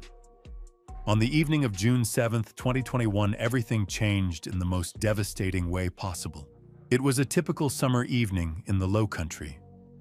The air was thick with humidity, and the sounds of insects filled the darkness around the family's hunting lodge. Alex later told investigators he had spent the evening visiting his father, who was in the hospital. When he returned home around 10 that evening, he made a discovery that would forever alter the course of his life and his family's legacy. The frantic 911 call captured Alex's apparent panic and desperation. His voice cracked as he told the dispatcher he had found his wife and son shot to death near the dog kennels on the family property. Maggie, 52 years old and the mother of his children, was dead. Paul, just 22 and still awaiting trial for Mallory's death, was also gone. First responders arrived to find a scene of unimaginable violence. Both victims had been shot multiple times with different weapons. Maggie appeared to have been killed with a rifle, while Paul had been shot with a shotgun. The brutality of the murders shocked even experienced investigators. The timing seemed almost too coincidental to believe. Paul was scheduled to face trial for the boat crash that killed Mallory Beach. The civil lawsuit was progressing, threatening to expose years of alleged cover-ups and obstruction. Financial problems at the law firm were mounting, and now, suddenly, two of the key figures in these various controversies were dead. The investigation into the double murder immediately became a media sensation. Here was a story that had everything: wealth, power, privilege, family secrets, and now shocking violence. National news outlets descended on the small community, turning the quiet Lowcountry into the center of a true crime phenomenon. Alex became the focus of intense scrutiny. As the surviving family member who had discovered the bodies, he was automatically a person of interest. His alibi, visiting his sick father at the hospital, would be thoroughly investigated. But alibis can be complicated things, especially for someone with the resources and connections that Alex Murdaugh possessed. The murders also raised uncomfortable questions about motive. Who would want to kill a mother and her son? Was this connected to Paul's upcoming trial? Was someone seeking their own form of justice for Mallory Beach's death? Or were there other, darker reasons behind the violence? Some speculated that Alex himself might be involved. The financial pressures, the legal troubles, the threat to the family's reputation, all could provide motive. Others suggested it might be connected to the boat crash, that someone had decided to take justice into their own hands. But there was another theory that would soon prove prophetic. What if the murders were connected to something even more sinister? What if they were part of a larger pattern of violence and deception that stretched back years? As investigators dug deeper into the Murdaugh family's history, they began to uncover a web of alleged financial crimes, cover-ups, and suspicious deaths that painted a picture far different from the respectable legal dynasty the family had portrayed for over a century. The double murder of Maggie and Paul Murdaugh wasn't just a shocking crime. It was the event that would finally bring down one of South Carolina's most powerful families. The investigation would reveal secrets that had been buried for years, expose corruption that had infected the very institutions meant to protect justice, and ultimately lead to consequences that no amount of money or influence could prevent. The Murdaugh dynasty, built over generations and seemingly unshakable, was about to face its final reckoning. And at the center of it all was Alex Murdaugh, the man who had once wielded the power of his family name like a shield, now finding himself defenseless against the storm he had helped create. In small farming communities across America, everybody knows everybody. Neighbors help neighbors. Trust runs as deep as the roots in the cornfields. But sometimes, beneath that wholesome facade, darkness can take hold. Sometimes, the very people we trust most become the ones we should fear. This is the story of a death that shattered a quiet Iowa town. A story about betrayal, deception, and a crime so brutal that it left investigators questioning everything they thought they knew about rural America. On a cold November morning in 2018, the silence of a small farming community was broken forever. What appeared to be a tragic accident would soon reveal itself as something far more sinister. A carefully planned murder disguised as a freak mishap on a family farm. The victim was a beloved mother of 3. The prime suspect was someone who had sworn to love and protect her until death do them part. And the key witness was a child who would be forced to testify against his own father. Welcome to one of the most shocking cases to ever emerge from America's heartland. A case that would expose the deadly consequences of infidelity, jealousy, and a marriage that had become a prison. This is the story of the Cornrake murder. Amy Mullis was everything you'd expect from a small-town Iowa mother. At 39 years old, she was vibrant, outgoing, and deeply loved by everyone who knew her. She had worked as a nurse at the local hospital before dedicating herself full-time to helping run the family hog farm in Earlville, a tiny community where everyone knew each other's business. Amy and her husband Todd had been married for years and shared 3 children together. To outsiders, they seemed like the perfect farming family. Todd was known as a hard-working, no-nonsense farmer who took pride in his operation. Amy was the social butterfly who brought warmth and laughter wherever she went. But behind closed doors, their marriage was far from perfect.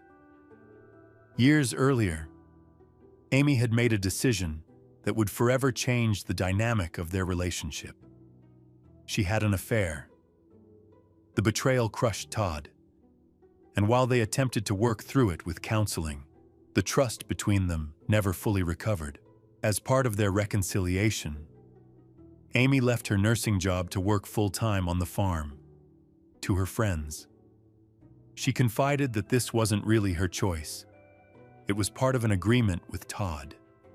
He wanted to keep a closer eye on her, to monitor her movements and activities. What had once been a marriage built on love and partnership had transformed into something much more controlling. Amy's friends began to notice the changes. She seemed restricted in who she could spend time with. There were approved friends and disapproved friends. She was timed when she left the house and questioned when she returned. Some of her closest confidants would later describe her as feeling like a prisoner in her own life. But Todd saw things differently. To him, Amy had broken their sacred trust, and these measures were necessary to rebuild their marriage. He believed they had found their way back to each other, that their communication was strong and their bond was tight. In his mind, they were working together as a team, both on the farm and in their relationship. The truth, as it often is, lay somewhere in between. While Todd thought they were healing, Amy was slowly suffocating under the weight of his surveillance and control. She began confiding in friends that she wasn't happy, that she hadn't been truly happy for years. The woman who had once been the life of every gathering was quietly planning her escape. By 2018, Amy had found solace in an unexpected place. Jerry Frazier was a field manager who worked on the Mully's farm. As the farm's bookkeeper, Amy had legitimate reasons to communicate with him about business matters. But what started as professional conversations gradually evolved into something much more personal.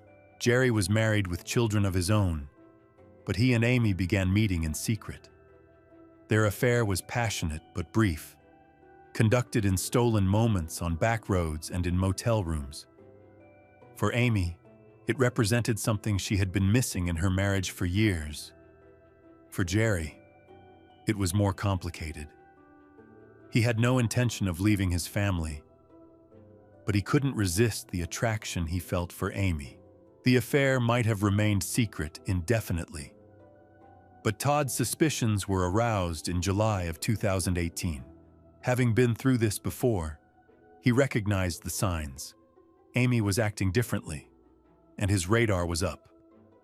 When he checked phone records and discovered that Amy had exchanged over 100 text messages with Jerry Frazier, he confronted both of them. Jerry claimed the messages were all business-related, discussions about farm operations and children's activities. Nothing scandalous, nothing inappropriate. Jerry's wife backed up this story, assuring Todd that she had no concerns about her husband's fidelity. Todd wanted to believe them, and for a while, he convinced himself that his suspicions were unfounded. But the affair continued. Amy and Jerry kept seeing each other, taking greater risks as their relationship deepened. Amy began talking to friends about her feelings for Jerry, even mentioning the possibility of marriage. She seemed to have found hope for a future beyond the constraints of her current situation. Meanwhile, Todd remained in the dark, though rumors began circulating in their small community. Amy, sensing that discovery was inevitable, planned to get ahead of the gossip by telling Todd herself. She would frame it as just rumors, hoping to deflect any serious investigation into her activities. The pressure was mounting on both Amy and Jerry. Jerry was becoming increasingly nervous about the risks they were taking. He had everything to lose if their affair became public knowledge. He began suggesting they slow down, that they needed to be more careful. But Amy had already invested too much emotionally to simply walk away. As autumn arrived in 2018, Tensions in the Mullis household were reaching a breaking point. Amy was planning to ask Todd for a divorce, something she had confided to several close friends. She spoke about her fears, telling people that Todd would be devastated by the loss of his farm and his family. The property they lived on wasn't just their home. It was Todd's livelihood and his identity. Amy's friends were worried about her safety. She had told them that if Todd ever discovered her plans to leave or found out about another affair, he might kill her. She even went so far as to tell one friend exactly where to look for her body if she ever went missing, pointing to specific locations on their property. These weren't idle concerns. Amy knew her husband better than anyone. She understood his capacity for rage and his need for control. She had seen what happened when she had betrayed him before, and she knew that this time might be different. This time, she wasn't just having an affair. She was planning to leave altogether. Todd, for his part, sensed that something was wrong but couldn't quite put his finger on it. The phone records had been explained away, but his instincts told him otherwise. He had learned to trust those instincts during Amy's previous affair, and they were telling him that history was repeating itself. The stage was set for a confrontation that would end in tragedy. On one side was a woman desperate for freedom, willing to risk everything for a chance at happiness. On the other was a man who had already been betrayed once and was determined not to let it happen again. Between them lay years of resentment, broken trust, and competing visions of what their future should look like. What none of them could have predicted was how quickly and violently their conflict would be resolved. In just a few short weeks, one of them would be dead, another would be facing life in prison, and their children would be left to pick up the pieces of a family destroyed by secrets and lies. The morning of November 10th, 2018 started like any other day on the Mullis farm. But before it was over, it would become a date that no one in their small Iowa community would ever forget. The morning of November 10th began with routine preparations for another busy day on the farm. Amy had undergone a minor medical procedure just 4 days earlier, and this was her first day feeling well enough to help with the farm work. The weather was typical for Iowa in November, crisp and clear, with the kind of cold that made you appreciate the warmth of the barns. Todd and their 14-year-old son Tristan were preparing for a delivery of piglets to one of their large hog barns. It was a process that required careful coordination and attention to detail. The barn needed to be properly heated, watered, and cleaned before the animals arrived. Amy, despite still feeling a bit weak from her procedure, insisted on helping with the preparations.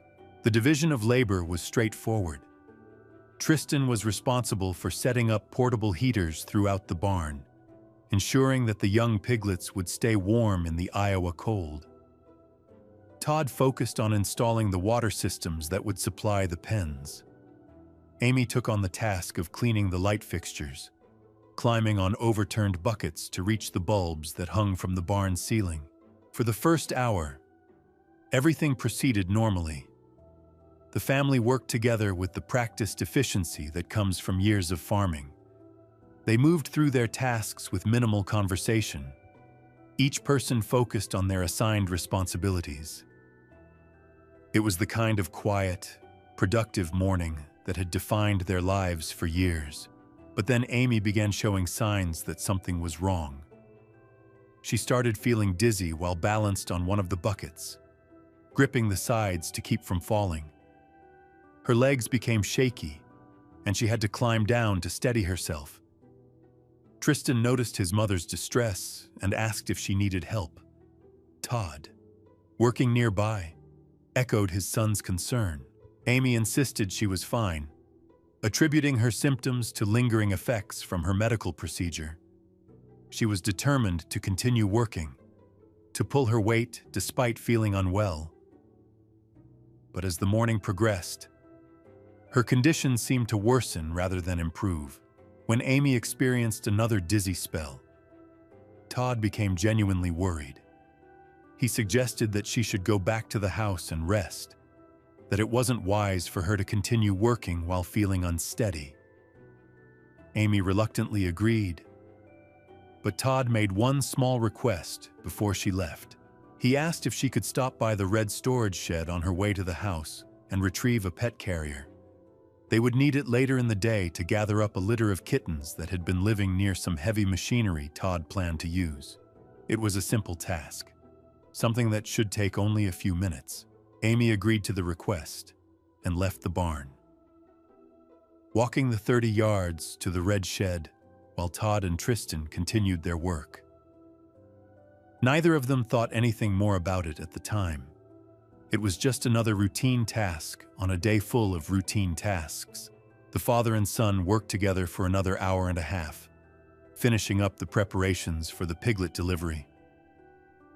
They moved to an office area at the front of the barn to complete some paperwork when Todd glanced out the window and noticed something odd. The pet carrier wasn't where he had asked Amy to place it near the shop area. Todd assumed Amy might still be struggling with the carrier, or had perhaps gone back to the house without completing the task. He sent Tristan to check on her, asking his son to see what was taking so long. It was a decision that would haunt the teenager for the rest of his life. Tristan walked to the red shed, expecting to find his mother perhaps resting or having difficulty with the pet carrier. Instead, he discovered a scene that would be burned into his memory forever. Amy was lying face down just inside the shed entrance, her body motionless. Protruding from her back was a corn rake, its metal tines piercing through her clothing. The corn rake was not like the leaf rakes most people are familiar with. It was a heavy-duty farming tool with 4 sharp metal prongs designed for moving and gathering corn stalks. The prongs were typically kept razor-sharp to be effective, and the tool itself was substantial enough to cause serious damage. Tristan's training kicked in despite his shock. He checked for a pulse on his mother's neck and wrist, finding nothing. The 13-year-old's anxiety level went from 0 to 100 in an instant as he realized the gravity of what he was seeing. He screamed for his father, his voice carrying across the farmyard with desperate urgency. Todd came running and immediately assessed the situation. Amy was unconscious and bleeding, the corn rake embedded in her back at an angle that made it clear this was a serious injury. The opening to the red shed was narrow, making it difficult to maneuver, and Todd realized he would need to remove the rake in order to get Amy out and to medical help. Without hesitation, Todd pulled the farming tool from his wife's back and lifted her in his arms. He carried her to their pickup truck while instructing Tristan to get ready to leave immediately.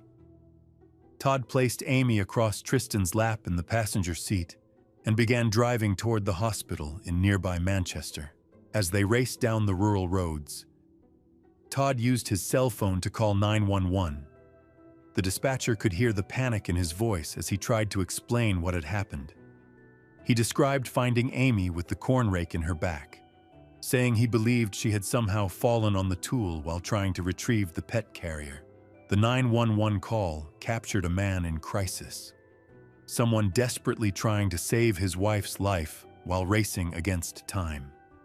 Todd's voice was strained and emotional as he spoke to the dispatcher, updating them on Amy's condition and their location as they sped toward help. When the dispatcher suggested they pull over so that emergency responders could meet them, Todd complied immediately. He stopped on the side of the road and, with the dispatcher's guidance, attempted to perform CPR on his wife. Tristan watched in horror as his father tried desperately to revive his mother, pumping her chest and calling her name, but Amy remained unresponsive. Her body was cold to the touch, and despite Todd's frantic efforts, she showed no signs of life. When the first deputy arrived on the scene, he found a father and son covered in blood, desperately trying to save the woman they both loved. The deputy immediately took over the medical efforts, while Todd explained what he believed had happened. Amy had been feeling dizzy all morning. He said, "She must have lost her balance while reaching for the pet carrier and fallen onto the corn rake. It was a tragic accident, the kind of freak occurrence that could happen on any farm." The story seemed plausible at first glance. Farming accidents were unfortunately common, and the combination of Amy's medical procedure, her dizzy spells, and the presence of sharp farming tools created a scenario that could easily result in tragedy. The deputy focused on trying to save Amy rather than questioning the circumstances, but Amy never regained consciousness. Despite the best efforts of the emergency responders and the medical team at the hospital, she was pronounced dead shortly after arrival. The vibrant, social woman who had been the heart of her family was gone, leaving behind 3 children and a community in shock. News of Amy's death spread quickly through their small town. In a place where everyone knew everyone else, the loss of such a beloved figure sent ripples of grief throughout the community. People struggled to understand how such a terrible accident could have occurred to someone so full of life. However, as the initial shock began to wear off, questions started to emerge. The medical examiner who performed Amy's autopsy made a discovery that would change everything. Instead of 4 puncture wounds that would match the 4 prongs of a corn rake, Amy's body showed 6 distinct puncture wounds. The math simply didn't add up. The medical examiner's findings sent shockwaves through the investigation. Dr. Kelly Cruz, the forensic pathologist who conducted Amy's autopsy, discovered evidence that contradicted the accident theory entirely. Along with the 6 puncture wounds, Amy had sustained blunt force injuries to her face, hands, and knees. There was a small abrasion on her upper lip. These injuries painted a picture of a struggle, not an accidental fall. Most telling of all, the puncture wounds showed different angles and directions, indicating that Amy had been stabbed multiple times with the corn rake. This wasn't a single tragic accident. This was a deliberate, brutal attack that someone had tried to disguise as a farming mishap. The Delaware County Sheriff's Office suddenly found themselves investigating not an accident, but a homicide. And in a case like this, the statistics were clear. When a married woman is murdered, the husband is the most likely suspect 90% of the time. As investigators dug deeper into Todd and Amy's marriage, the facade of their reconciliation began to crumble.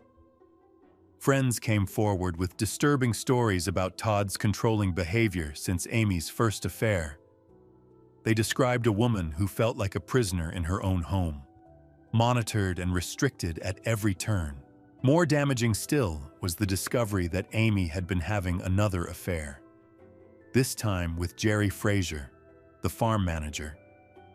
Despite Todd's claims that he knew nothing about it, investigators found evidence that he had suspected something was wrong for months. When police searched Todd's electronic devices, they uncovered a series of internet searches that chilled investigators to the bone. Someone had been researching what happens to cheaters in history. Thrill of the kill, and most disturbing of all, killing unfaithful women. Todd claimed he had never made these searches, but digital forensics suggested otherwise. The case against Todd seemed strong, but there was one major obstacle. His son Tristan had provided him with what appeared to be an airtight alibi. The teenager had told police that he and his father were together the entire morning, working side by side in the hog barn. But just days before the trial, Tristan was re-interviewed by investigators. This time, his story changed slightly but significantly. He admitted that there had been brief moments when he lost sight of his father. Times when Tristan had gone to get water or move equipment. These gaps were short, maybe a minute or two each time. but they were enough to provide Todd with opportunity. At trial, the prosecution painted a picture of a man who had reached his breaking point. Todd Mullis couldn't bear to lose his farm, his children, and his way of life to another divorce. When he discovered Amy's second affair and her plans to leave him, he decided that if he couldn't have her, no one could. The defense argued that the evidence was purely circumstantial. There was no physical evidence linking Todd to the crime scene, no witnesses to the attack, and no confession. They suggested that Jerry Frazier, Amy's lover, had just as much motive to kill her to protect his own marriage and reputation. But the jury wasn't convinced by the alternative theories. After 7 hours of deliberation, they returned with a verdict that would seal Todd Mullis's fate forever. Guilty of first-degree murder, the judge sentenced Todd to life in prison without the possibility of parole. Amy's children, who had lost their mother to violence, now lost their father to the justice system. 3 kids were left to navigate their grief and trauma while trying to understand how their family had been destroyed by secrets, lies, and ultimately, murder. Today, Todd Mullis sits in an Iowa prison, maintaining his innocence while his conviction works its way through the appeals process. Jerry Frazier has returned to his family, forever changed by his brief but deadly affair with Amy Mullis, and in the small farming community of Earlville, people still struggle to understand how their quiet, trusting world was shattered by a crime that seemed to belong in the big city, not in their rural heartland. Amy Mullis's story serves as a tragic reminder that domestic violence knows no boundaries. It can lurk behind the facade of any marriage, in any community, anywhere in America. Her death wasn't just the loss of one woman's life. It was the destruction of an entire family and the shattering of a community's innocence. The Cornrake murder will be remembered not just for its brutality, but for the way it exposed the deadly consequences when love turns to obsession, when marriage becomes prison, and when the person who promised to protect you becomes the one you need protection from most.